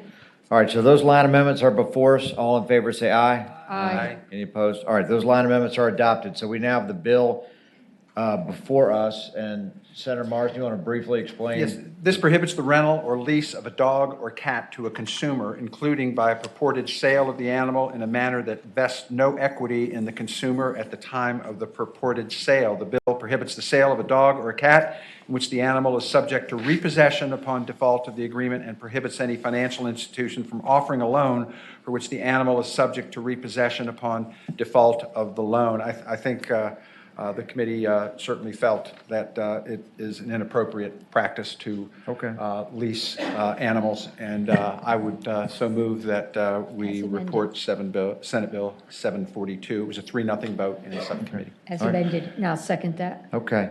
All right, and for our audience, since this bill was already heard in subcommittee, there won't be any audience participation. We do have the bill in front of us. I have a motion Mr. Chairman. and a second. Hold on a second. Did I hear a question? Yes, Senator Obenchain. Yeah, I wasn't in, I'm not on that subcommittee. Just a quick question or two. You know, some dogs in particular are very valuable and very expensive. And for example, I know in Senator Stewart's part of the state and other parts, I mean, there are hunting schools and camps, and there are dogs that are bred for hunting. And if somebody were to, I mean, I can understand this if it were limited to household pets, which I get the impression it's targeted towards trying to protect that bond that exists between the pet and its owner. But this is much broader than that, isn't it? It is to the defined animal, dog or cat within this bill. Okay. So there are many types of expensive animals beyond hunting dogs that would fall within the categories you described as well. There are also exemptions listed within the bill for service dogs, other specialty use type animals. So a hunting dog?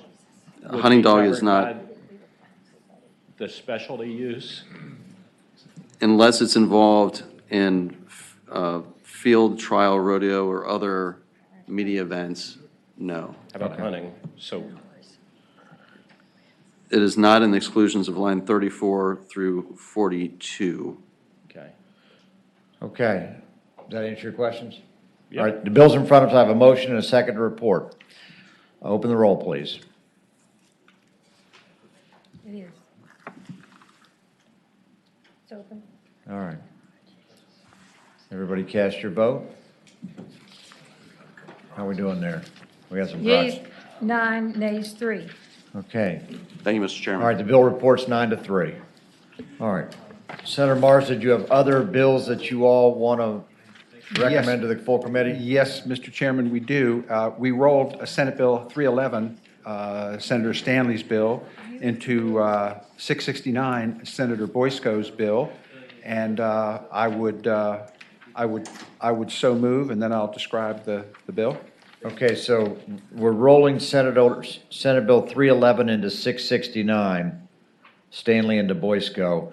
All in favor, say aye. Aye. Any opposed? Okay. Stanley.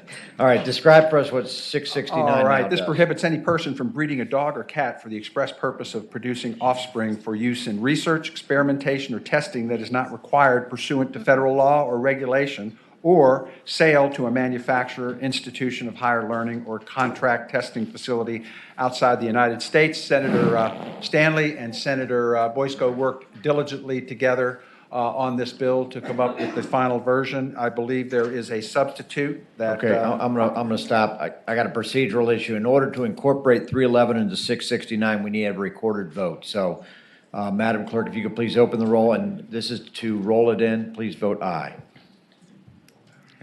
Thank you, Madam Clerk. And there is a substitute, and I would move the substitute. Okay, let her announce the rolling in. It was 15-0. Okay, approved 15-0. All right.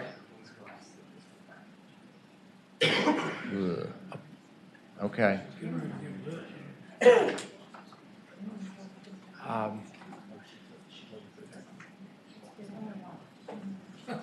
Okay, we're getting, why don't we do this? We've approved the rolling in. Why don't we hold the bill for now? All right? Okay. All right. I don't see any other, oh, you got one more? One more. Okay, we have one more from domestic animals. Go ahead. Thank you, Mr. Chairman. This Senator Lewis's Senate Bill 786 was brought before the subcommittee. We recommend reporting 3-0. It deals with animal shelter and housing conditions and requires certain housing space and care conditions for an animal that is confined by the operator or custodian of a public or private animal shelter or releasing agency during an applicable stray hold period. The bill requires different conditions after such stray hold period ends, including requirements related to materials and construction of facilities, indoor and outdoor enclosures, and separation of certain animals. The bill also requires any regulation by the Board of Agriculture and Consumer Services that applies to an animal not subject to a stray hold period to not be so restrictive as to fail to allow the adequate care, exercise, and space, including meaningful indoor and outdoor enrichment for the animal. And a stray hold is when an animal is first brought in to ensure that it is not ill, cannot affect other animals, or is not aggressive, and it is kept separate for a time. And after the stray hold period, that is when the requirements for proper care come into effect. Okay. And that's what the bill. Okay, I have a that's what the question. bill does. Can you tell me what meaningful indoor and outdoor enrichment means? Does this mean you gotta like have classes or something? Or? Okay. I would yield to Senator Stanley, who All right, Stanley, explain. who knows all things companion animals as to what that What does that mean? Mr. Chairman, my interpretation of that would be simply this, that they're not kept caged without the ability to go outside, that it is a humane housing of those animals that gives them the exercise and also the space that they need. Can we change the word enrichment to recreation, perhaps? I mean, enrichment has like an intellectual component to it. Mr. Chairman, it's not my bill. I mean, I don't know if there's like I know most of these are my bills, but this one is not my bill. some type of movie festival you have to have or something. If you read to the dog when it's outside, that would be enriching. Yeah, I would move the word recreation. I don't think enrichment's what you want there. All right. It's been moved and seconded to strike enrichment and substitute recreation. All in favor, say aye. Aye. Any opposed? Okay. All right, the bill is in front of us. Second. Okay, the bill has been moved and seconded for reporting. Madam Clerk, open the roll.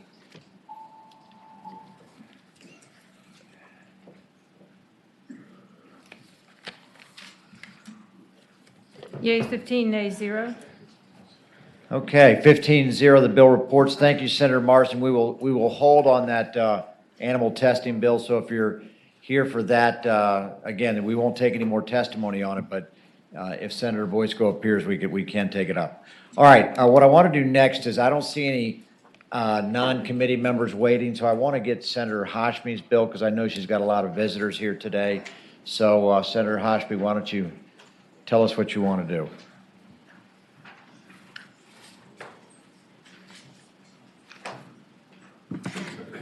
Thank you, Mr. Chair and committee members. This is regarding SB 409, and there is a substitute. Okay, can we distribute? Do I have a motion to adopt the substitute? Okay, I have a motion and a second. All in favor, say aye. Aye. Aye. All opposed, no. Okay, the substitute is adopted. Yes, ma'am, So, proceed. Mr. Chairman, this bill, SB 409, seeks to put a moratorium on mega landfills in Virginia. And so it is an amendment to the Code of Virginia relating to sanitary landfills and their permits specifically to mega landfills. So the substitute that you have before you indicates that no permit for a new solid waste management facility or amendment to a permit allowing the expansion of a facility or an increase in capacity where such a permit or amendment is likely to result in the creation of a landfill whose capacity exceeds 35 million tons shall be issued. The last sanitary landfill that was permitted for a publicly owned landfill in Virginia was in the late 2000s, and the last permit for a private landfill in this capacity was issued in the mid-1990s. So as a state, as a Commonwealth, we really have not moved towards permitting mega landfills. This specific issue or this bill comes from the concerns of the citizens of Cumberland County and the citizens of Powhatan County, which are now faced with the possibility of a mega landfill arising right at the border between these two counties. It is a serious concern for people who are residents of these two counties. They are seeking to put a stop to it so that the issues of water, land, and air quality can be properly assessed, and so that the permit is granted based on a solid assessment of the environmental impacts that may possibly affect their lives and their families. I do have several folks from the area, from both Cumberland as well as Powhatan County, who wish to speak to this issue, if you would so permit them. Yeah, here's what we'll do. Madam Clerk, we're going to put you all on a 5-minute clock, and I know I'm not treating you any differently than anybody else. Mr. Chairman. So hold on one second. So before we get to you, so be judicious in your comments. If we run out of time, then you can come forward and just say a line. I just want to kind of keep things moving. Senator, before you start, Senator Stanley. Question the page. Yes, go ahead. Please. Senator, the way I read this, it's putting a limit from allowing any newer, expanding any landfill beyond a certain capacity. Would you agree with that? And that's across the state. That's correct. Mr. Chairman. Yes, sir. So this is not just in your area in Cumberland or wherever that is. It is, you are now putting restrictions throughout the Commonwealth of Virginia on capacity for any new or expanded landfill in my district, are you not? That would be correct. And Mr. Chairman, final question. Yes, sir. Go ahead. Would the senator not agree with me that DEQ already reviews all applications and they're the ones with the authority to determine size and capacity, but that power will be taken away from them if we pass this bill? This language actually comes from DEQ, who recommended that we add it to this bill. Mr. Chairman. Senator Stanley. This has been, you would agree with me, this has been the authority based on a case-by-case review of DEQ up until this point, until now, where you're limiting capacities for all landfills throughout the Commonwealth of Virginia. Is that right? That's correct, and I believe our director from DEQ is here to address the issue. All right, why don't we do this? Let's Thank you, Mr. let Chairman. our speakers speak, and then we're Yeah, going to have some okay. technical questions. And by the way, I added a couple minutes, so it's going to be 7.5 minutes. So come on in and let us know where you stand. Okay. Mr. Chairman, committee members, my name's Kevin Halligan, and I'm a resident of Powhatan County. I come before you today to ask that you vote yes to Senate Bill 409, Local Impact from Large Landfills. Virginia is a leading importer of out-of-state trash and has more mega landfills than most Midwestern and East Coast states.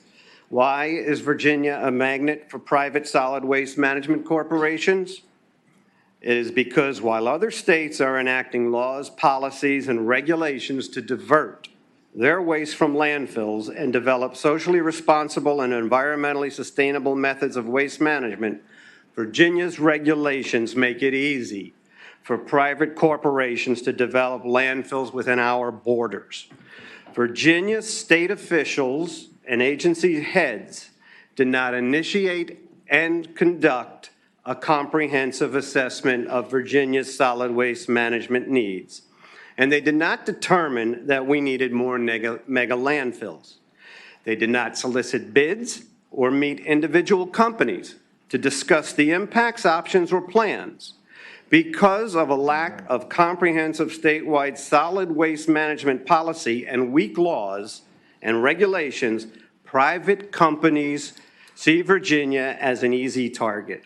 Virginia is home to a disproportionate number of mega landfills because we make it easy for solid waste management corporations to site their heavy industrial facilities within our communities and counties. It is well past time that Virginians take control of what happens within our borders and that we that we, not private out-of-state corporations, determine how to best manage our solid waste. We need to pass legislation, enact policies, and establish regulations that will enable us to manage the waste generated by Virginians in a socially responsible and environmentally sustainable manner.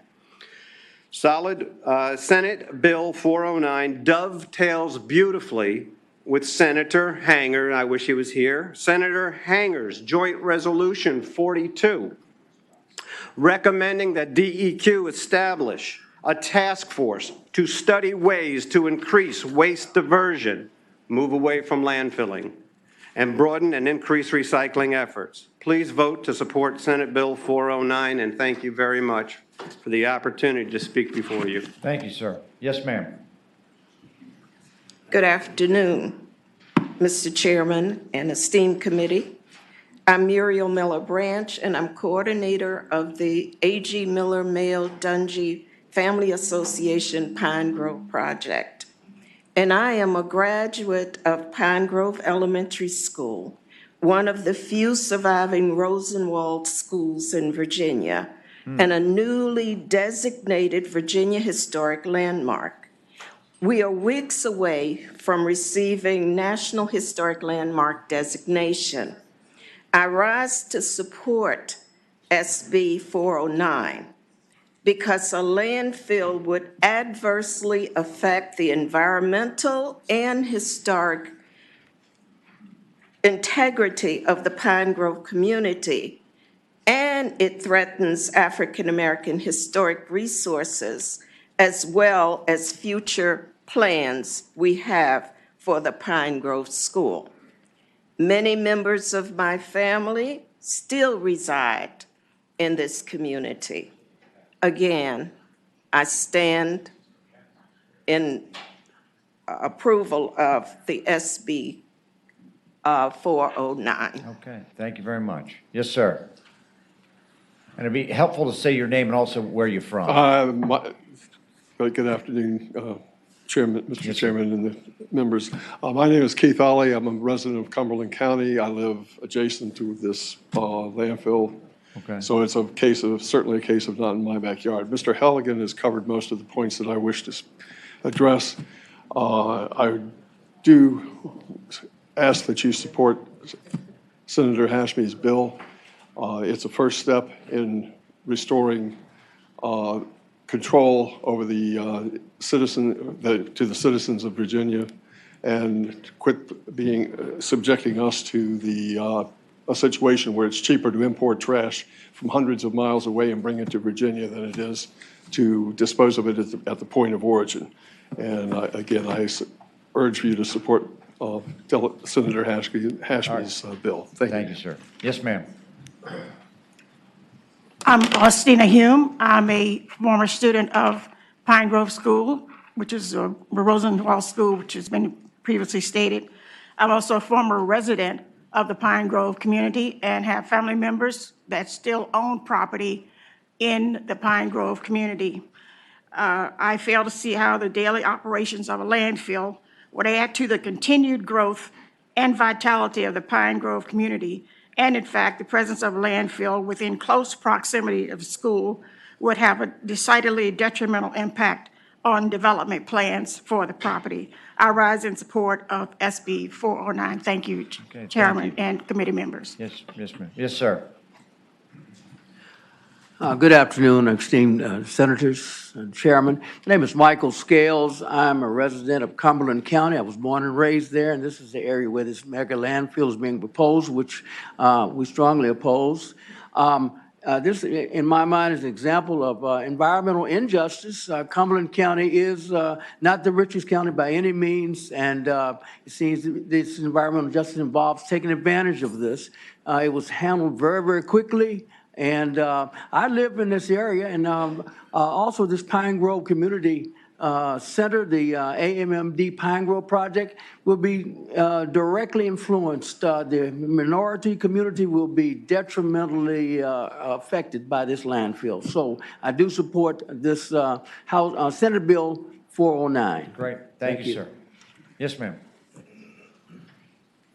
Mr. Chairman and committee, I'm Nona Mason. I'm also a former Pine Grove school student and former resident of Cartersville, Virginia, on land still in the family and in the school community. I rise to support SB 409 in an effort to preserve and protect African-American cultural and historical locations and the environments in which they are located and which we value. Thank you. Thank you, ma'am.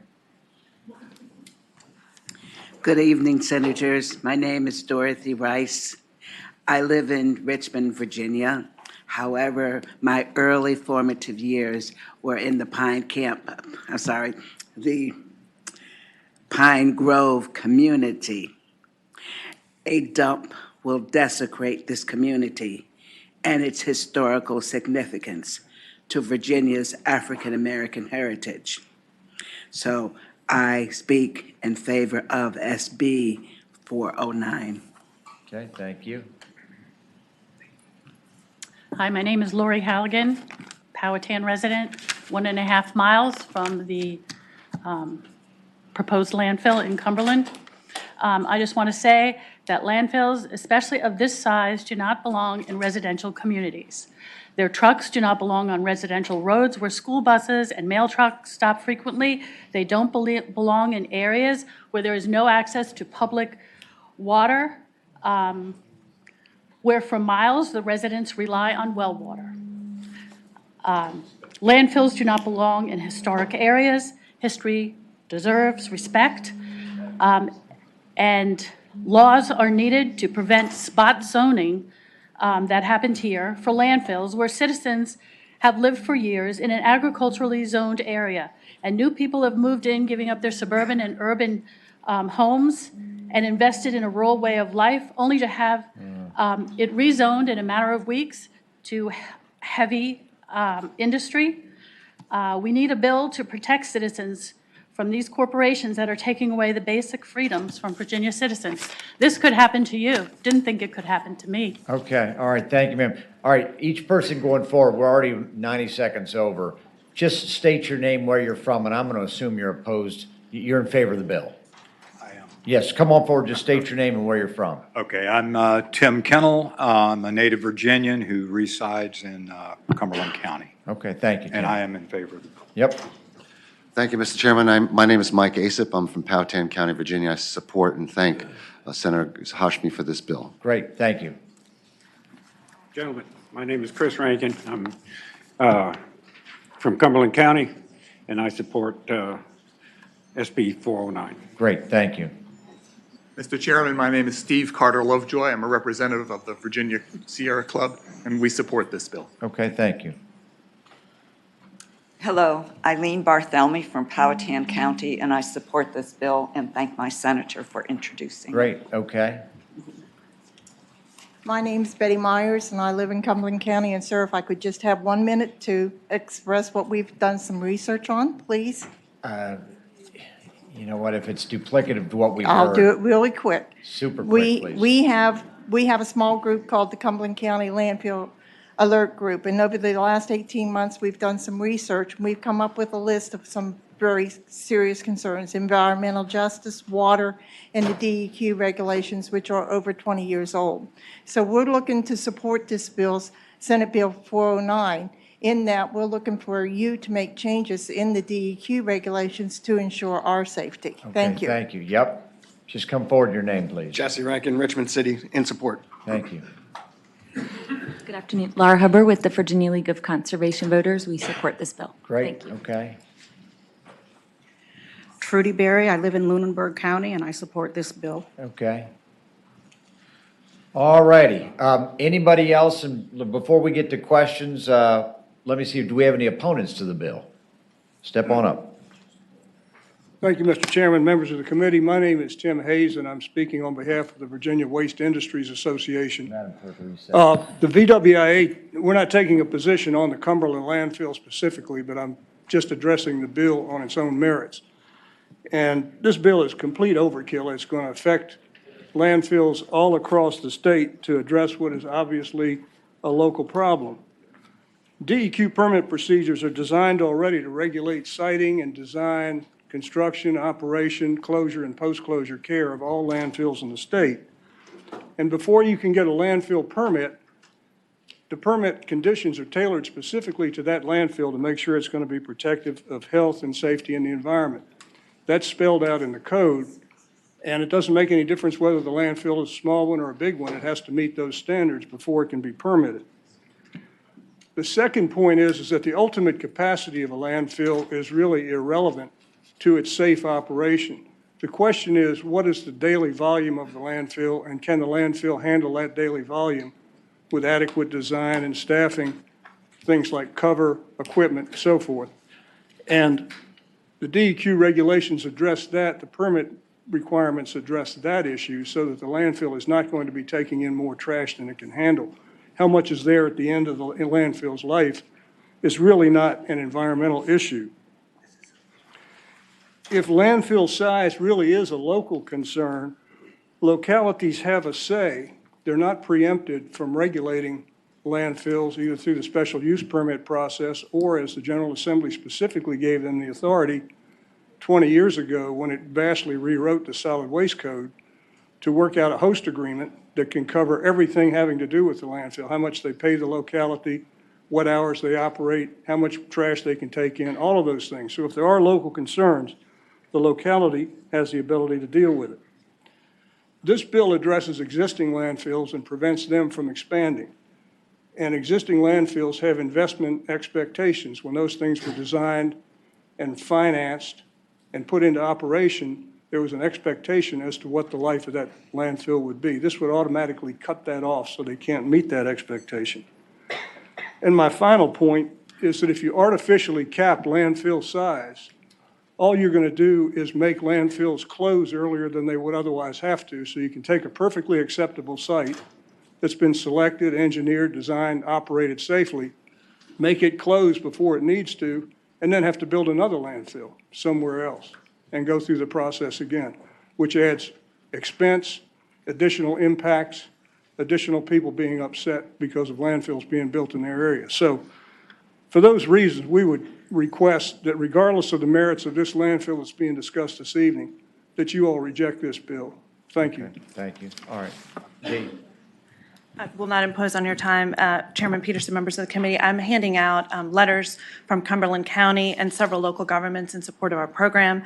I'm here on behalf of County Waste of Virginia, which is, and we oppose Senate Bill 409. Senator Hashmi's bill directly impacts our project, the Green Ridge Recycling and Disposal Facility that was locally approved by Cumberland County in 2018. We have been working on this project for over 4 years with a great deal of public input. I remind you that we have filed with DEQ on January 7th for this permit. You might remember, you might be familiar with this project. Senator Sturdivant brought 2 bills last year before you. This project was not in his district and is not in Senator Hashmi's district. Those bills were defeated last year, PBI and lack of a motion. I want you to be aware that since last year, the project has been fully permitted by Cumberland County.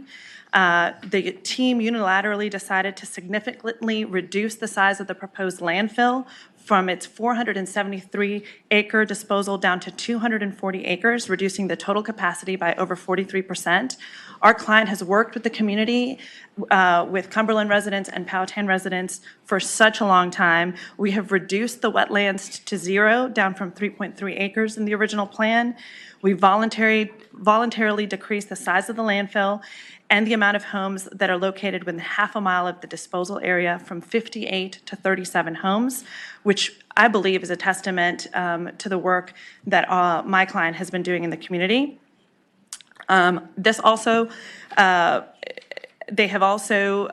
residents have also taken advantage of the property value assurance program, which was utilized by half of the eligible participants in the area. Beyond the bill directing and targeting county waste, the bill is vague and arbitrary and doesn't seem to be tied to any scientific data whatsoever. If the bill would pass, it would actually lead to more landfills being needed in Virginia, which I doubt is the intention of the patron.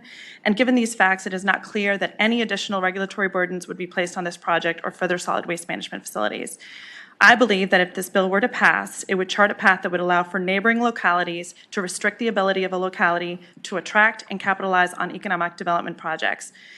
Cumberland County has predicated their budget on this project moving forward. We've been working with that locality for 4 years. They had previously cited landfill with Republic. That application was rescinded, and we came in and worked on that location.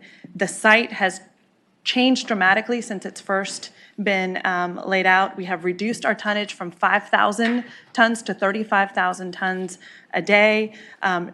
And that did not go over well with Can you repeat Cumberland. that number from, Our original agreement with Cumberland County was for 5,000 tons a day, and we Right. reduced that number to 3,500 tons a day. okay, 3,500. Okay. And Cumberland County really wanted us to stay with 5,000. So we've reduced the number and scale of this project tremendously because my client has been working with the localities and the residents for quite a long time.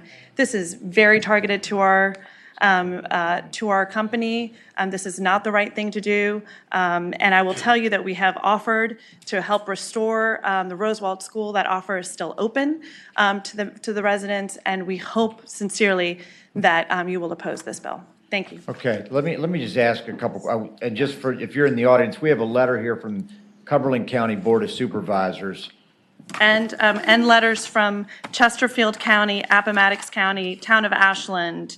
You've got Culpeper County, Hanover County, Rappahannock, Town of Culpeper, Botetourt. Okay. All of which use county waste, and this will be Okay. County of Prince Edward Island, all in support of our proposal and our project. All right, but just, I think Cumberland County's The probably main the most point, yes. salient because Yes. that's where the landfill Yes. is located. And it doesn't say it endorses the project, it says it's bound by the quote-unquote amended host agreement, and then talks about 120 million in revenue Mm-hmm. from the project. So just so you see what we're getting up here. Yeah. Okay, any questions from the panel? Senator Favola. And I do have our folks from County Waste, they can be here to, our CEO. Okay, is the Project CEO manager. from County Waste here? Yes, Jerry? Okay. And our Okay. team. Yeah, Could I Senator ask my Favola, que- go ahead. Thank you. This may be for the administration, or if there's an expert here. I'm just curious, I mean, how did we determine 35 million tons would be the threshold? Is that such a high threshold that, in effect, we're not really going to be affecting expansion? I don't know enough about the industry to draw a conclusion about why 35 million tons is the magical answer. Mr. Chair, members of the committee, David Paler with DEQ. The administration doesn't have a position on this bill.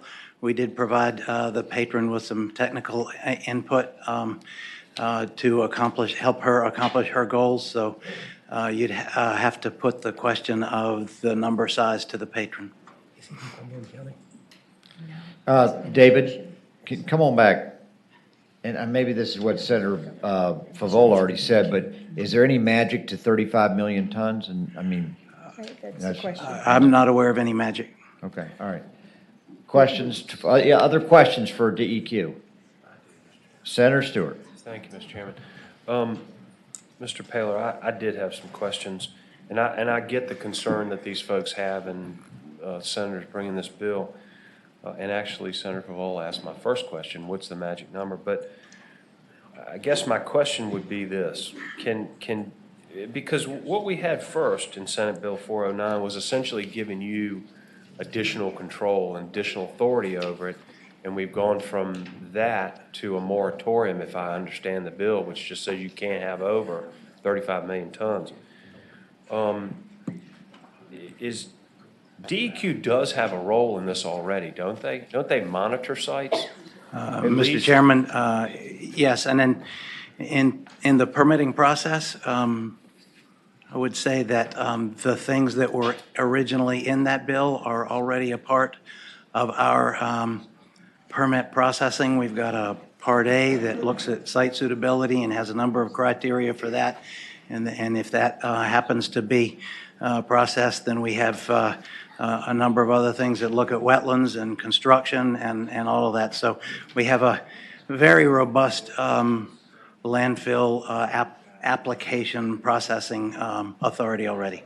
So, Mr. Chairman? Yes. So this has to go through local zoning first, and the county or whomever, if it's a cooperative agreement between several counties, they have to agree on this first, and then you actually issue the permit. The permit is issued actually by the department, yes. And so the tougher question would be this: do you believe, if you can answer this question, do you believe DEQ has adequate authority now to review and govern these sites, or is there something more we need to give DEQ in order to make sure these are safe and done appropriately?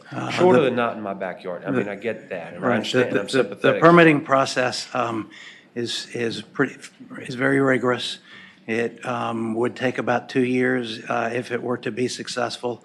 I am not aware of any deficiencies that we have from an environmental standpoint to be protective. Okay, thank you. All right, Senator Morrissey. For the speaker, good afternoon. Good afternoon. You just said something very important. I think it's Virginia Code Section 10.1-1408 is what you currently rely on to do your investigation to determine whether a site meets certain DEQ regs. Is that right? Now, before we can put this landfill, whether it's 35 million or 3 million, first you go to the local Board of Supervisors, then it goes to DEQ. Is that correct? That's correct. All right. Now, I've heard 35 million tons and mega, this is another question, Mr. Chair. 35 million tons and mega site used synonymously. Is it synonymously? Is 35 million tons considered a mega site? Mr. Chair, I don't know that there's a specific definition for one. 35 million tons is a large site. All right. Further question. Yes, sir. Go ahead. I've actually walked the dumps in Charles City County, Williamsburg Road, Petersburg. I mean, walked them, tramped up and down, just so I have in my mind an idea. What is the amount of tonnage in Charles City County or Petersburg, so I can wrap my head around 35 million tons? Can't do it. I'm sorry, I don't know that off the top of my head, Mr. Chair. Okay, and one final question. Some of the folks that spoke, I understand they're from the community, and one lady said, and I think she summarized what everybody was thinking, that they don't want their residential community like Pine Grove to have this dump. I'm envisioning Pine Grove as a small community. Does your investigation pursuant to Virginia Code Section 10.1-1408 factor in a residential community when you make your determination whether or not a dump can go there? Mr. Chair, the regulations factor in making sure that in the environment where it's proposed that adequate protections can be in place, and I guess that's the best answer I can give you. If I can trespass on the time for one Yes, final sir. question. Senator Morrissey. One of the individuals said, and it makes logical sense, that if a smaller dump is closed down because it has reached its capacity, sometimes known as cell capacity, that you've got to necessarily open up another one. Was that statement accurate? It would be, Or if it can't expand. Mr. Chair, it would be accurate that you would have to either apply for a second cell or close it out and find another location for a landfill. Okay. But if you had it is accurate to say that if you had the acreage there, you could make a separate application. I understand. That you'd have to go through that whole process to get a permit for a second cell. All right, I thank the speaker. Thank you, Mr. Chairman. Okay. And, Mr. Chair, I'd just like to reiterate, the administration does not have a position on the bill. I get that. And Mr. Chairman, I wanted to clarify a statement I made incorrectly. Sure. We have not gone to 3,500. We are not taking any New Jersey or New York trash or sludge of any kind to the facility. That was it. Okay, all right, thank you, B. Okay, any other questions? We've heard a lot of information. I guess, the issue, this is clearly a local issue. And, I mean, the locality has ruled on it, and I understand the frustration we have what is essentially a statewide policy that's being asked to be enacted here.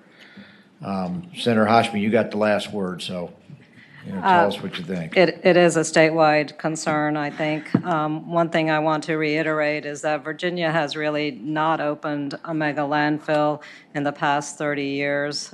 So the need for this landfill is questionable. The idea that we are going to be bringing in trash from out of state is also a very serious concern. It is an environmental issue. It is also an environmental justice issue, and I would hope that you keep in mind as you're making your decision that this impacts a community that is often vulnerable to these kinds of environmental injustices. Thank you for considering the bill. All right. Senator Marston. Thank you. Senator Hashmi, where does the trash currently from Cumberland County go? Where is it deposited? So it's my understanding that this landfill is actually going to be bringing in trash from outside of Virginia. Understand, but where currently does Cumberland take its trash? Perhaps someone from Cumberland can help me understand. No, that's not true, actually. Yeah, right now Cumberland County is handled by Vanderlinde Recycling, which takes it to our transfer station in Troy, Virginia, and from there it goes to the Shoesmith landfill in Chesterfield. Okay. And thank you. Okay. Well, can I ask, is that, Mr. Chairman? Yes, Senator Before Overshain. Being the, the patron says this trash is being imported to Virginia. Is that true? It's actually not true at all. Our company handles we handle about 3,500 tons a day right now in state, within the Commonwealth of Virginia. If you look at our company, we've built a network of transfer stations at every one of our locations. So we will have the ability to internalize it. So it will be a regional site for our facility in Virginia. Okay. Yes. And the one question that I would like to ask is in Virginia right now, there are only 2 privately held landfills that are not owned by Waste Management or Republic. You've got the Shoesmith landfill in Chesterfield, which is going to close in 3 years. And you've got the Lunenburg landfill, which is owned by a company called Meridian Waste or CFS.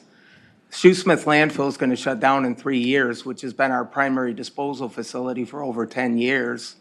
When Shoesmith closes, Waste Management and Republic will control 98% of the disposal capacity in the Commonwealth of Virginia.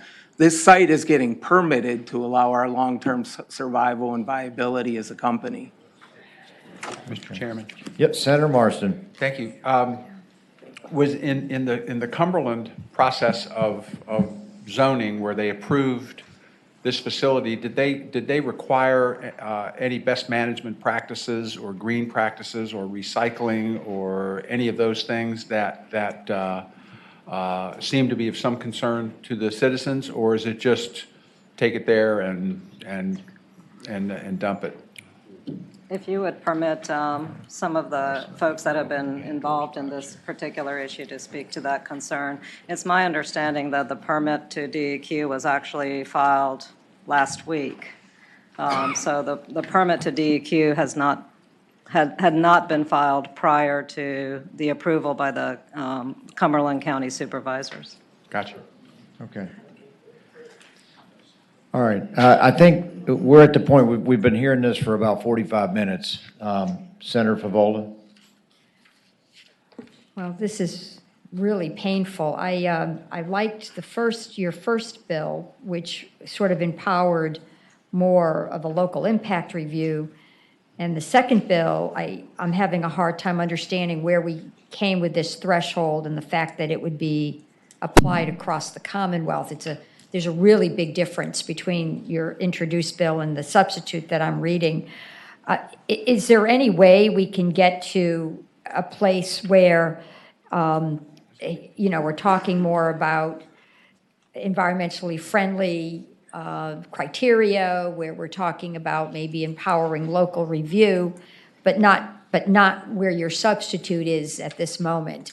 So I don't know if there's a way to come to a happy medium, but I can't support the substitute as it's All right, written. I'm going to sort of exercise a little bit of prerogative here with, and we've been talking amongst ourselves. We're not going to vote for this bill or pass it in this form as a statewide bill. We're just not going to do it.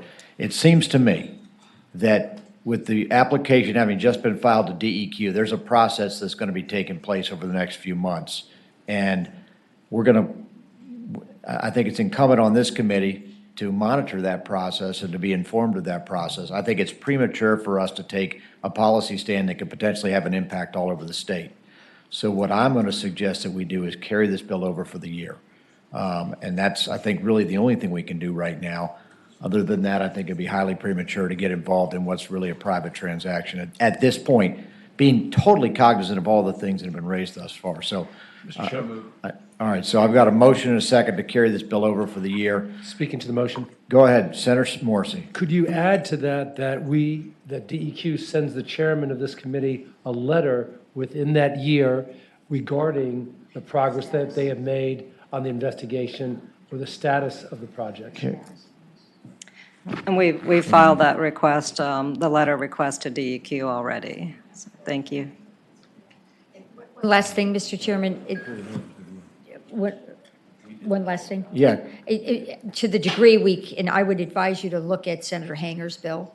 He's got a study on all of this. To the degree you can maybe amend his study language to incorporate some of the issues where you want to go, that might be helpful. All right, so here's what we're going to do. I'm going to stick with my motion for the carryover for the year, and I will ask for a report on this DEQ application, so we're kept up to speed on all of the ramifications and the BMP requirements that are on the applicant. I think that's the best we can do at this point. Okay. All right, clerk, please open the roll.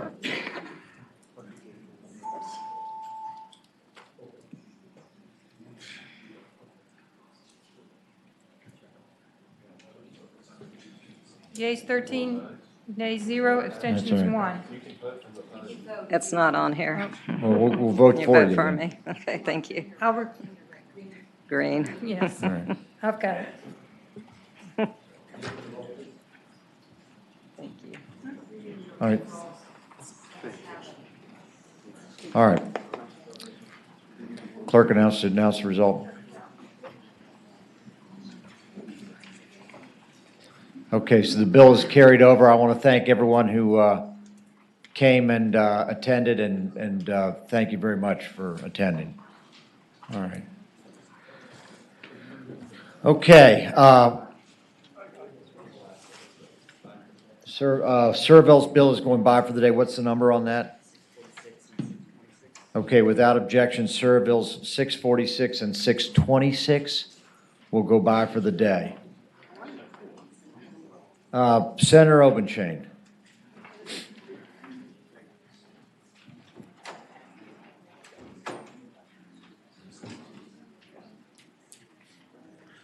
Mr. Chairman, members of the committee, I've got Senate Bill 1194. As most of you know, I live in, and Senator Hanger isn't here to argue with me, I live in the #1 ag-producing county in Virginia by a long shot. Rockingham County actually is the home to, gosh, I don't know, more than half, almost 2/3 of the dairies in Virginia. And the second most dairy-friendly or populated county is Patrick County, I believe. And Virginia's got a real problem with the survival of its dairies. Back in 1992, we had about 2,400 dairy farms in Virginia. Now there are 469. From the beginning of 2017 till now, we've lost 25% of our dairies. And in 2018 alone, we lost 10% of our dairy farms. And in 2019, we were losing 2 a week. We really have a sustainability problem, and we need to hold on to our dairy industry. The federal government has created a program called the Federal Dairy Margin Coverage Program, which is basically a way that you can ensure the margins on milk for dairy. It's kind of an insurance program. And what this bill does is it does two things. One, it provides state funding of the Tier 1 dairy margin coverage program, reimburses these dairy farms for that first stage of this insurance policy. The trade is that these dairy farms have to, in order to participate in that, they have to have a nutrient management program or resource management program in order to be eligible for this. It leverages those federal dollars and encourages the voluntary compliance with our standards to make sure that our waterways and rivers remain clean and actually improve the water Okay, quality. Senator Obenshain, let me just cut you off. Is anyone opposed to this? I'm not aware of anybody. Okay. I have the dairymen's industry, the I just agribusiness council. I and assume this has to go to finance. We have amendments, actually. Oh, okay, go ahead, report, please. And it does. Mr. Chair, 3 line amendments, fairly technical, not entirely. On line 27, the first one would add, after the word program, the phrase, at the first tier coverage level. It's on line 27. Which limits the cost. The second line amendment, Mr. Chair, on line 32, strike the word January and insert February. And in line 31, right before that, there is strike DCR and insert the department, which is referring to VDAX. Move the amendment. Second. Okay. All right, so we have those amendments. The bill is now amended. Is there anyone who wants to speak to the bill? I see 2 people lurking over They're there. here if there are questions. All right, all right. And does this need to go to finance? It does. All right, so the motion should be report and refer to finance. I move that we report and re-refer to finance. Second, okay. All right, Madam Clerk, open the roll. Hey, Frank, would you vote me? You're right. Doesn't show up. Oh, I do, I'm sorry. Yeas Thank you. 15, nays 0. Okay, all right, Senator Stewart.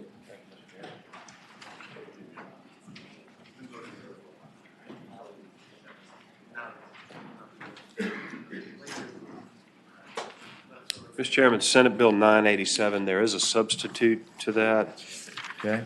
Can I have a copy of that substitute? I move and Senator Marsden seconds that the substitute be adopted. All in favor, say aye. Aye, all right.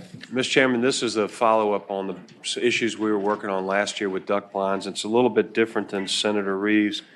What this says is you have to stay 150 yards away from a house, and that's somebody's home unless you have permission from that homeowner to put your blind up there.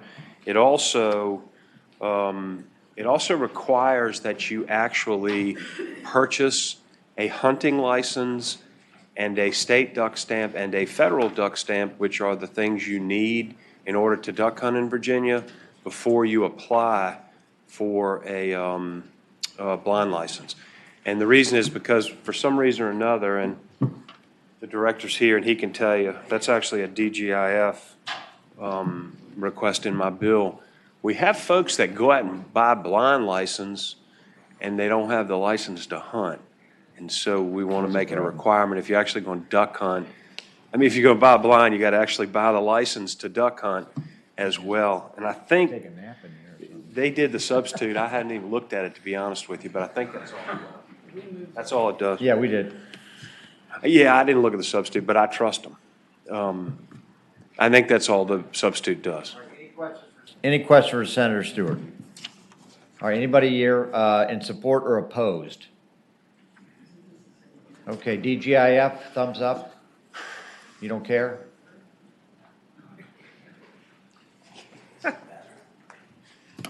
Ryan Brown from DGIF. We have no position on the bill. However, as the senator explained, this is language that we helped prepare and follow up to a request of his from last And session. this will not supersede any local ordinances or anything like that? No, sir. Okay, all right. All right, bill's in front of us. All right, we have a motion and a second to report the bill. All in favor, vote aye. Throw this on me and have me vote like that. You're gonna make me explain this on the floor. Yeas 13, nays 1, 1 abstention. Okay. Animal rights. Okay, I've got two bills unless anybody else have a bill? Okay, Richard, you want to take over? Sir. I think I can do it from right here.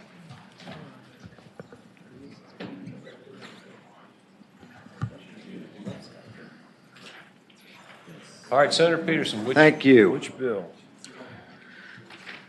All right, ladies and gentlemen, the first bill I have is a request by DEQ, and this is dealing with Water Control Board applications and basically those that have de minimis land disturbing activity. Is that 843? This is Senate Bill 843. It's an Senate Bill administration 843. bill.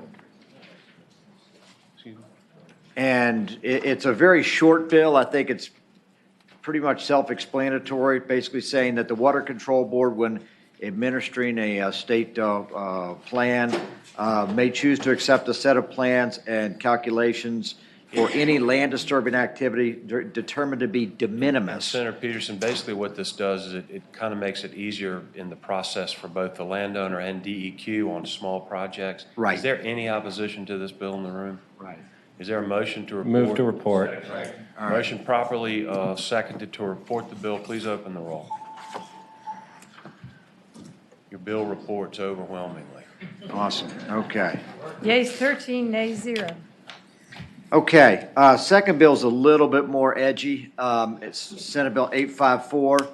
It is the Virginia Urban Agriculture Advisory Council, which basically has to do with urban agriculture. And I think it's got a whole lineup of membership, and the whole idea is to promote urban agriculture. You've got Senator Stanley squirming in his seat. Yeah, but I do have people I've spoken to that are very enthusiastic about this concept. And so if I have some people in support, I'd like to bring them forward, and I know I do.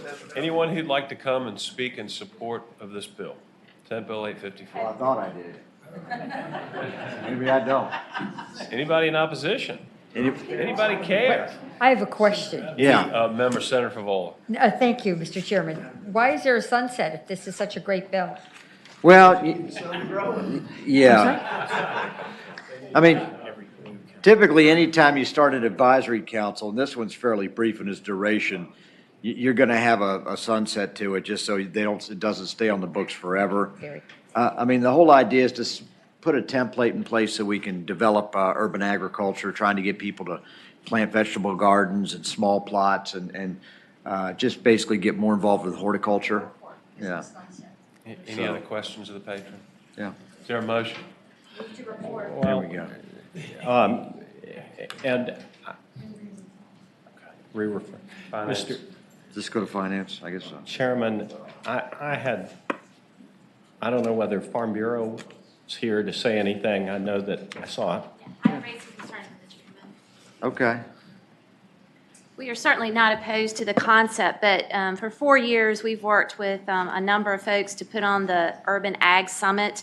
And in that summit, what we try and do is come up with policy recommendations. I guess our suggestion is to ask the Department of Agriculture to come up with what is currently being done with regards to urban agriculture so that you have a framework for kind of what this overall council might do. Is that the best mechanism, or is there a different mechanism to allow this type of discussion? So we don't disagree. That discussion needs to occur. We just don't want to divide out agriculture into many different sectors. We think that there are many things that urban ag and traditional ag actually agree on, and we would like for those things to kind of be worked together. And so I don't, if the bill passes, the bill passes, but we just think that it might be better to have a little bit more information to inform the creation of this type of legislative council. So Okay, I'm not- is there a suggested I mean, amendment? or- yeah, I was gonna say, is there a suggestion or? Is Farm Bureau happy to work with them to help do that and I mean, Should we carry it over? perhaps? Should we I pass it? I don't really understand that comment, so. I guess, Martha, if you all wanted one of the, there's 23 members on the council, and I'd be happy to make an amendment to add you all in there. That's certainly fine. I think our thought was if you carried it over and asked the Department of Ag to give you some information, but, on the other hand, if the chairs, if it's the committee's will to move this forward, certainly, we're happy to work with them, but. Why don't we do this? If y'all move me Why through can't- today, I'm happy to add whoever you want to add on this council, or take people off just to make this something, because You've I already agree, I got- don't want to. you've She got may the not- she may cattlemen not really and want a Farm Bureau council. already in it. Oh, I Farm do. Bureau is already in this council, in the bill. Okay, all right. Drafted in the bill. Can we, Mr. Chairman? Yeah, there you go. Would you be amenable to passing it by for a week so that he can work No, I something don't want to out? do or- that. But Barbara, we got so many bills getting It's, passed. it's, You have a lot. yeah, I don't know, I think That's there, fine. there If you wanna actually move is a forward with it, motion. That's fine. I was just thinking pending that you may not have to actually form that re-refer to type of Senate thing to finance. move it forward. Okay.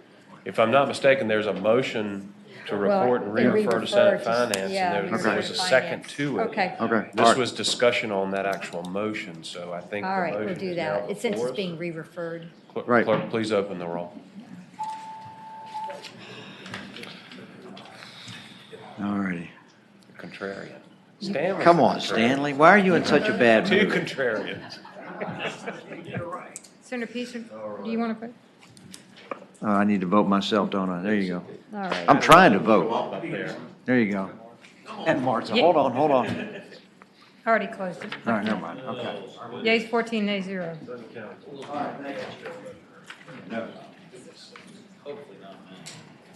Edgy.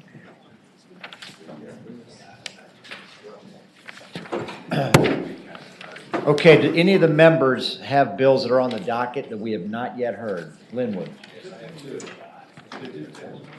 I took at least one by, didn't I?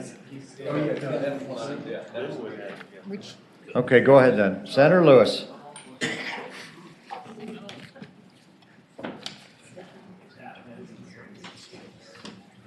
Definitely. Crowd has dwindled. We can get some empty courtroom justice here, Mr. Chairman. Senate Bill 320, I guess numerically, the Virginia Community Flood Preparedness Fund. Let's see, I don't believe, there is a substitute for that, yes.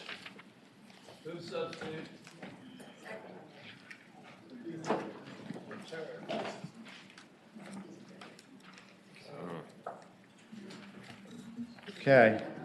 Mr. Chairman, members of the committee, you may remember that we had I had legislation 2 or 3 years ago that created the Virginia Shoreline Resiliency Fund.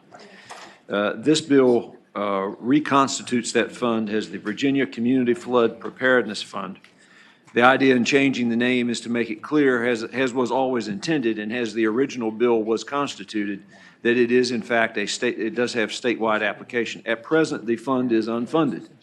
We anticipate if certain things take place with the Regional Greenhouse Gas Initiative, carbon allowances and so forth, that fund will have a not insignificant amount of funds deposited into it.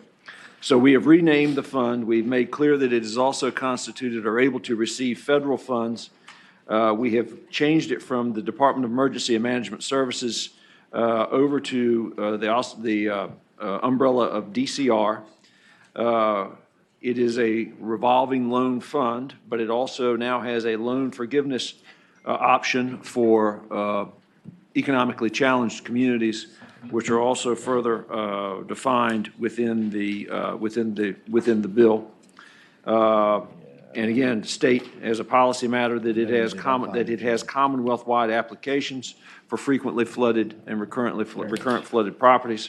The Secretary of Natural Resources, DCR, and the Special Assistant to the Governor for flooding are directed within the legislation to develop guidelines and criteria for how localities that apply are to receive these funds.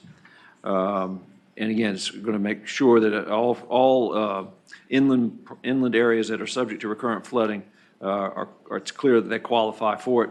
Projects will be given priority that implement community-scale hazard mitigation activities and use the nature-based solutions to reduce flood risk.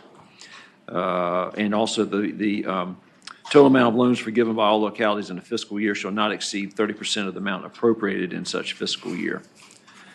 So that, Mr. Chairman, is the gist of the bill. I think there may be some folks here to speak to it. So. Okay. All right, anyone here to speak to Senate Bill 320? Mr. Chairman, Mike Edwards with Kemper Consulting on behalf of the Pew Charitable Trust, work with Senator Lewis on the changes, and we endorse the bill. Okay, go ahead. Mr. Chairman, members of the committee, Jay Ford, Chesapeake Bay Foundation, we support the bill. Okay. Hi, good evening. Mary Carson Stiff, Wetlands Watch. We support the bill, but definitely want to emphasize the need to fund it, actually. We also definitely support the bill's intention to keep this as a revolving loan fund. I think that that's critical. As money becomes available, there would be some sustaining power to it. I think that that's a really important piece, and the loan forgiveness is especially critical. Thank you. Okay. Principal forgiveness. Anybody opposed? Yeah, go ahead, Senator Stewart. Thank you, Mr. Chairman. Senator Lewis, as you know, you represent the eastern shore, and I do. Represent the western shore. Yes. Parts, among with some others.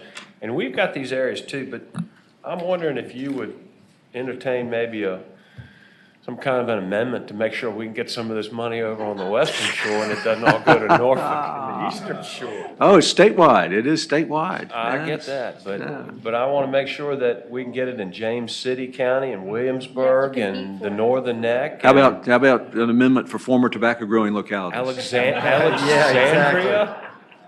Alexandria, I mean, I was gonna they say, got some bad flooding up there. So Alexandria is the biggest tobacco port in Virginia for you got a formula centuries. maybe we can look at for the rest of us? And Frequently Norfolk? flooded. Mr. Chairman. Yes, I'm Senator going to Favola. move that we report and re-refer to finance. Okay. All right, we have we have a motion and a second to report the bill to finance. All in favor, say aye. Or vote I'm aye. sorry, vote aye. Vote aye, yeah. I got them all. Okay. 15, nay 0. Okay, 15 to 0. All right, Mr. Chairman, one more, and that is Senate Bill 776. This bill deals with living shorelines. Okay, go ahead. Yep. So what this bill does, obviously, we've already, as a policy decision a few years ago, emphasized the use of living shorelines and the preferred method for flood mitigation, living shorelines. This bill strengthens the permitting process in support of living shorelines. It ensures and requires, frankly, that they are used where feasible and practicable, and if not entirely practicable, that they are at least, where practical, they become part of the solution. The bill directs the VMRC to preserve and prevent the destruction of the wetlands. The bill specifies the creation of minimum standards by the Commission with technical assistance from VIMS, and these standards will be promulgated for protection and preservation of wetlands using living shorelines to the maximum extent possible. So that's essentially what the bill does. And again, I believe that there are, and let me point out, where living shorelines are not feasible or practical, hard structures may be enhanced by incorporating elements of living shoreline approaches, which will be described with the development of these guidelines that we've directed be developed within the context of the legislation. And I think there are people speaking in favor of this bill as well, too, I suspect, Mr. Chairman. Okay. Anyone here to speak for Senate Bill 77, is that an 8 or a 6? 8. 6. I'm sorry. 6. Yes, I'm sir. Steve Carter Lovejoy with the Virginia Sierra Club, and we support this bill. Okay. Mr. Chairman, members of the committee, Matt Strickler, Secretary of Natural Resources for Governor Northam. This is an administration bill. We certainly support it. The issue we're trying to resolve here, and certainly appreciate Senator Lewis's work on this, is we're kind of suffering a death by 1,000 cuts with our tidal wetlands and our shorelines, where we've got kind of a patchwork of hardened areas and natural shorelines that aren't necessarily compatible with each other. So we're trying to steer people more towards these natural approaches, which have dual benefits. One is protect that important fish and wildlife habitat, particularly in the face of sea level rise, and excuse me, to provide the the coastal resilience benefits that are more kind of on a community scale with these natural features. So happy to answer any questions, but just wanted to lodge my support. Mr. Chairman? Yep, Senator Obenshain. And I do, and I should have asked Senator Lewis about this before, but let's say you have a recreation area, say a long half-mile privately owned beach, and you have bulkheads there and groins and that protect the beach from erosion, and the bulkheads, are deteriorating, need to be replaced. Do you have to do a natural shoreline, or can you repair the bulkheads? I will speak to what my understanding of the bill is, and then Secretary Strickler can correct me. My understanding would be that the determination would have to be made as to whether living shorelines would be a practicable solution to the problem, and if so, they would have to be used, or to the extent they did not have to be, they were not practicable, and again, practicable is the key word here, they would have to be in some way, if also possible, to be incorporated into the bulkheads. Is that right? Mr. Chairman, just to respond to Senator Obenshain, because I've done a fair amount of research into this. This bill would direct you where you could practically do them, and frankly, you could do them in the situation you're talking about and be a better result. Because what happens is you have these old groins and the bulkheads, and you've got this hard cut with the water beating it. The new design now is to actually put some stone out in the water, a little beyond the mean low water mark, which makes a water break, and then you can come back and regrade and plant seagrass, which most of the times will live, and you end up with a lot better situation, and then sand accretes behind and in front of those stone groins, and so you end up with more land, and you end up with a better shoreline that actually filters stuff out of the water. Yeah, I'm just not buying what you're selling, and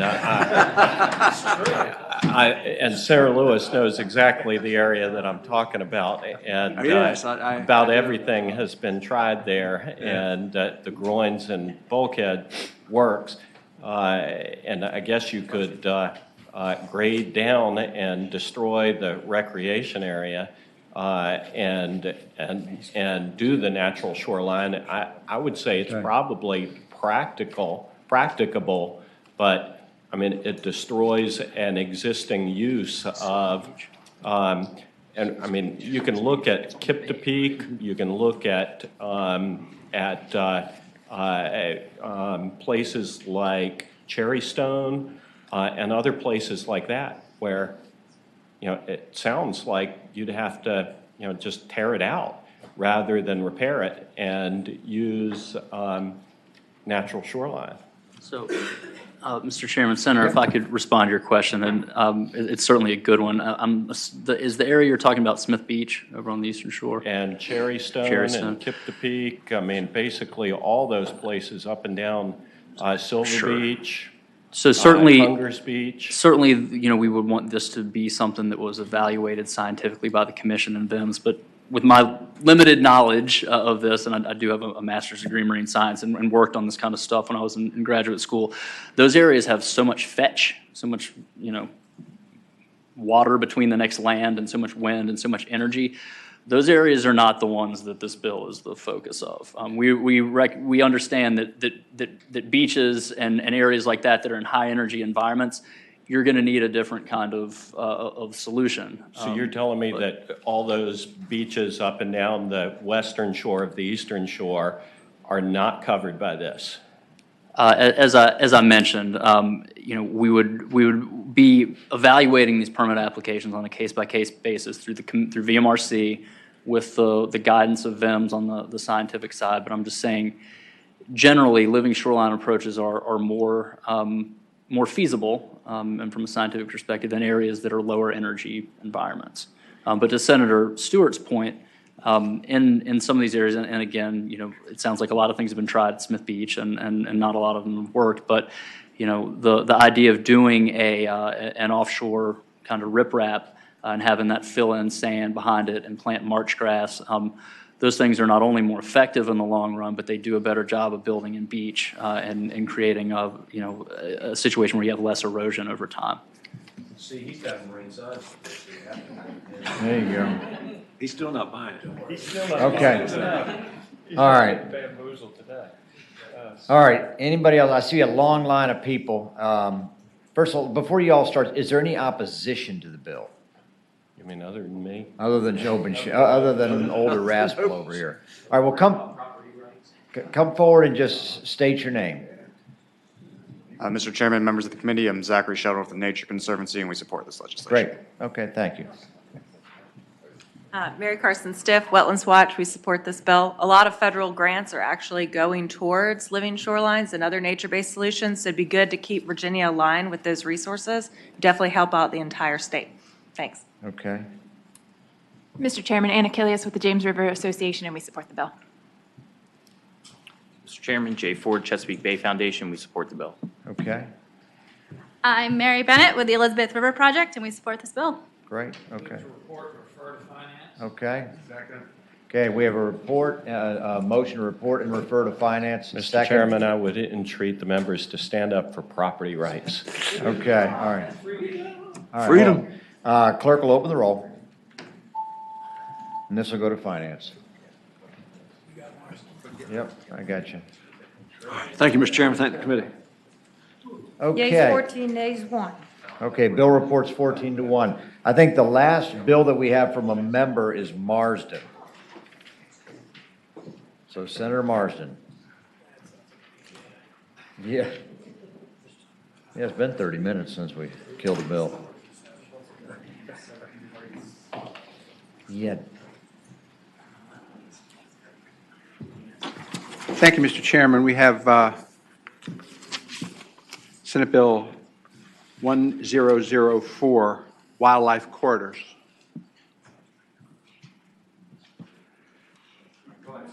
Senator Marsden.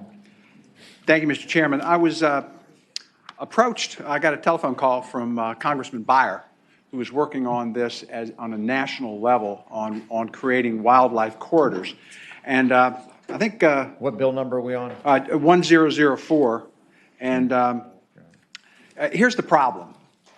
Wildlife is losing the ability to move, migrate, and disperse across landscapes as built infrastructure and increased development intersect habitat or cut off migration routes. Wildlife vehicle collisions are on the increase, putting people and wildlife at risk of injury and death and costing billions each year. I think we're talking nationally there.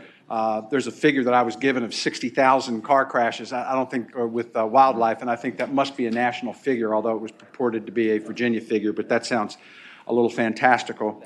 Reduced access to habitat at a landscape level threatens species' potential to respond to changes in habitat, food availability, and seasonal patterns associated with a changing climate.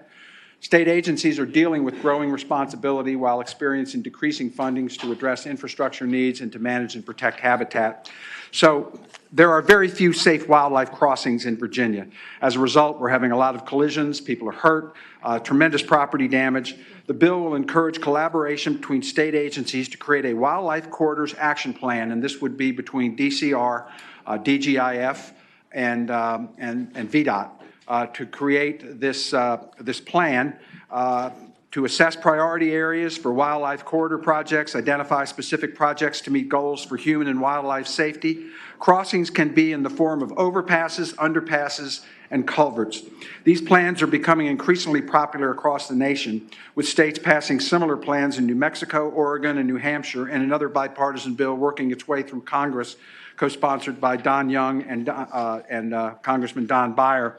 And there are 12 other states that are working through some version of this. It only gets more difficult over time as development increases. This doesn't require anybody to do anything, but I'm hoping that if a plan is developed, that even private organizations and some of the folks here representing conservation agencies may, with local approval and VDOT approval and state approval, take on projects to create these wildlife corridors at private expense. Perhaps if a local government wants to do that to alleviate a choke point where cars and animals are coming together far too frequently. But this is good for the species. It's good for their continued thriving. It's good for them to be able to get natural foods, stay away from my wife's flowers. which right now is a big deal in my house.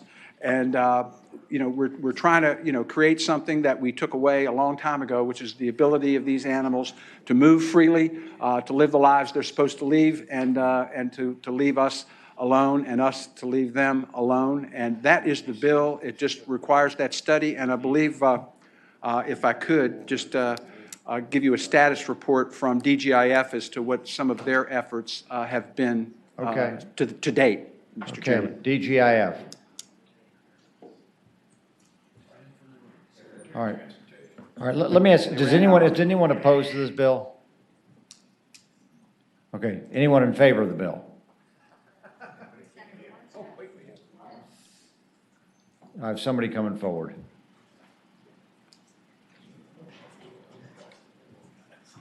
Mr. Chairman, members of the committee, Zachary Sheldon with the Nature Conservancy. We support this bill. I just do want to know, I don't think this was on the docket. Yeah, I know there are a lot of groups that have been working on this bill that may have been planning to speak for it, but. It's not on the electronic docket and it wasn't printed out by my staff. I do have it on this paper docket. Okay. So it's, We do support it, but. okay, Are you saying I'm undocumented? yeah, all right. Do you want to take it by for next week? I think that might be. That's fine. good. The committee's been familiarized with it. Okay. I think it is a really neat thing, for us to do. We're not talking about spending money here. We're just talking about where are the places that we could make these crossings and connect these isolated areas. So thank you. Let's do this. Hold on. Marston. All right, why don't we just vote it through, all right? All right, do I have a motion? Mr. Chairman, I would think this would have to be re-referred to finance, but I am not sure. It does not? No, You this talked to the department. is just agencies. This is already something that DGIF has to some degree has already started the process. And they need no new resources. I do not believe so, no, and I have not Chairman. received any. All right, Mr. Chairman. Senator Stewart. In my driveway, I have a sign that shows a deer crossing, so I'm going to move to report this bill and re-refer it to Senate Finance. All right. Does it need to be referred to finance?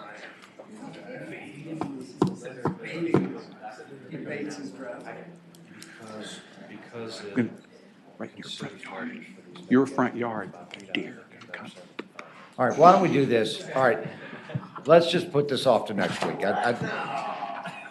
I just, honestly, because I don't feel like this has been properly advertised. So I'm without objection, and there will be no objection, we're going to take this up.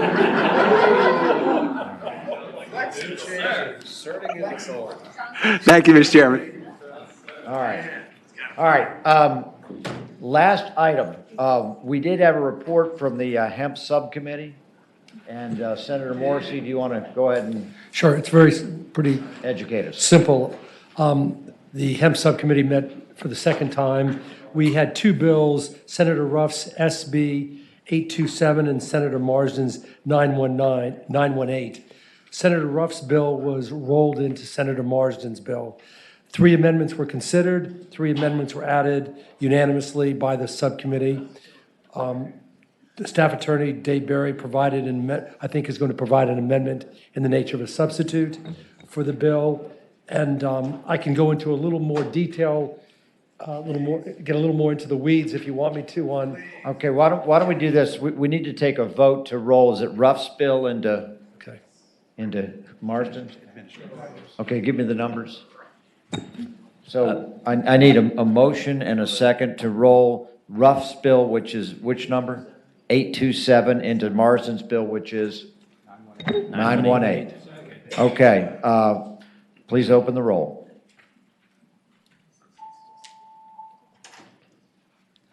Okay. So that bill is now Senator Marsden, and what's your bill number, Dave? 918. We now have Senate Bill 918 before us. Okay, go ahead. So there was a staff attorney prepared, I think, is going to distribute a substitute. There were 3 amendments made at the subcommittee, and there's a few more factors. If you need me to get into it, I will. Okay. If we have a substitute, can we get that distributed? Mr. Chair, we distributed it before the meeting, so buried under your massive papers, there is a substitute for Senate Bill 918. Okay.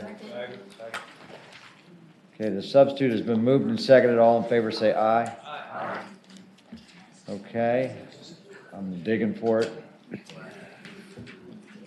All right. Mr. Chairman? Yes, go ahead. Let me just kind of drill down to where we are, and if you don't mind me getting into the weeds, I will. Nope. Take us into the weeds, so to speak. And I wish you would appreciate my humor when I.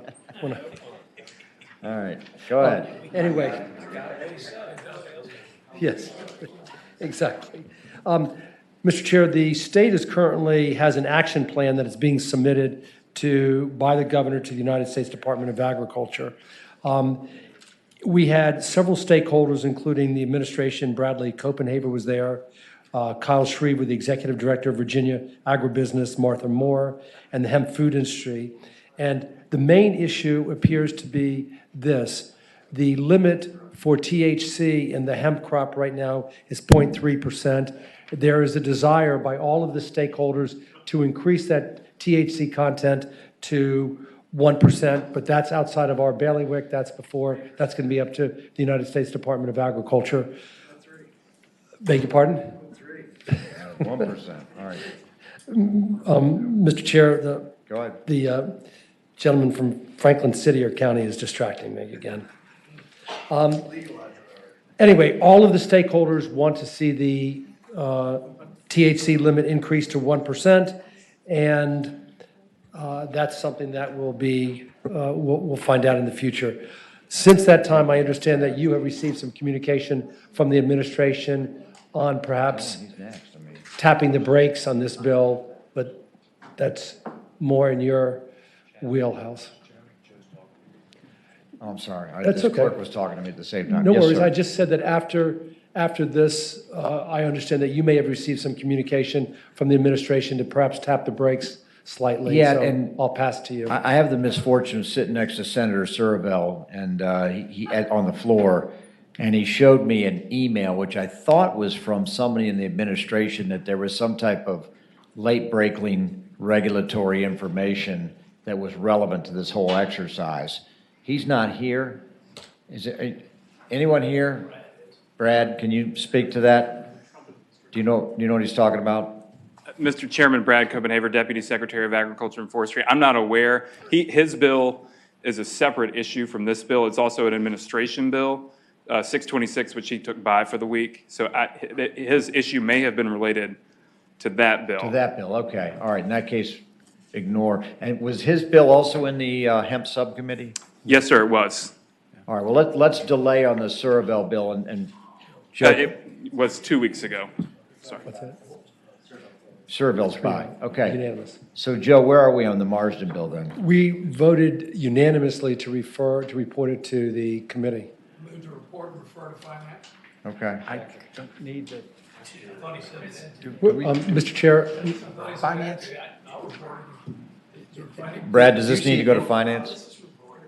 Mr. Chairman, there is a fiscal impact for one position at the Department of Agriculture. That position is included in the governor's Okay. proposed budget. But before we vote on this, can you just briefly summarize in 30 seconds or less? And Joe did a great job of setting the context and THC levels. What does this bill actually do? Yes, sir, Mr. Chairman. This bill is a governor's bill. It creates a framework for regulating hemp-derived extracts. CBD is one well-known. This regulates them as a food product and gives the Board of Agriculture the authority to adopt regulations around labeling, testing standards, and other items.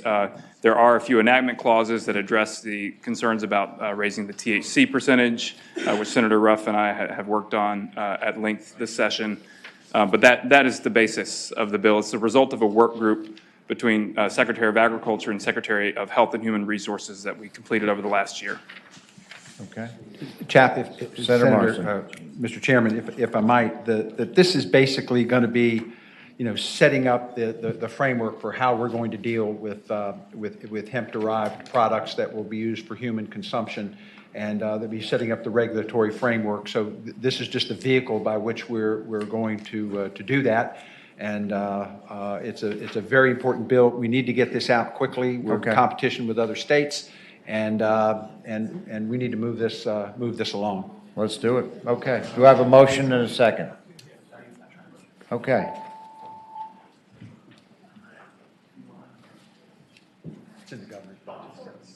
Okay. Yay 15, nay 0. Okay, yeas 15, nays 0. So good work, subcommittee.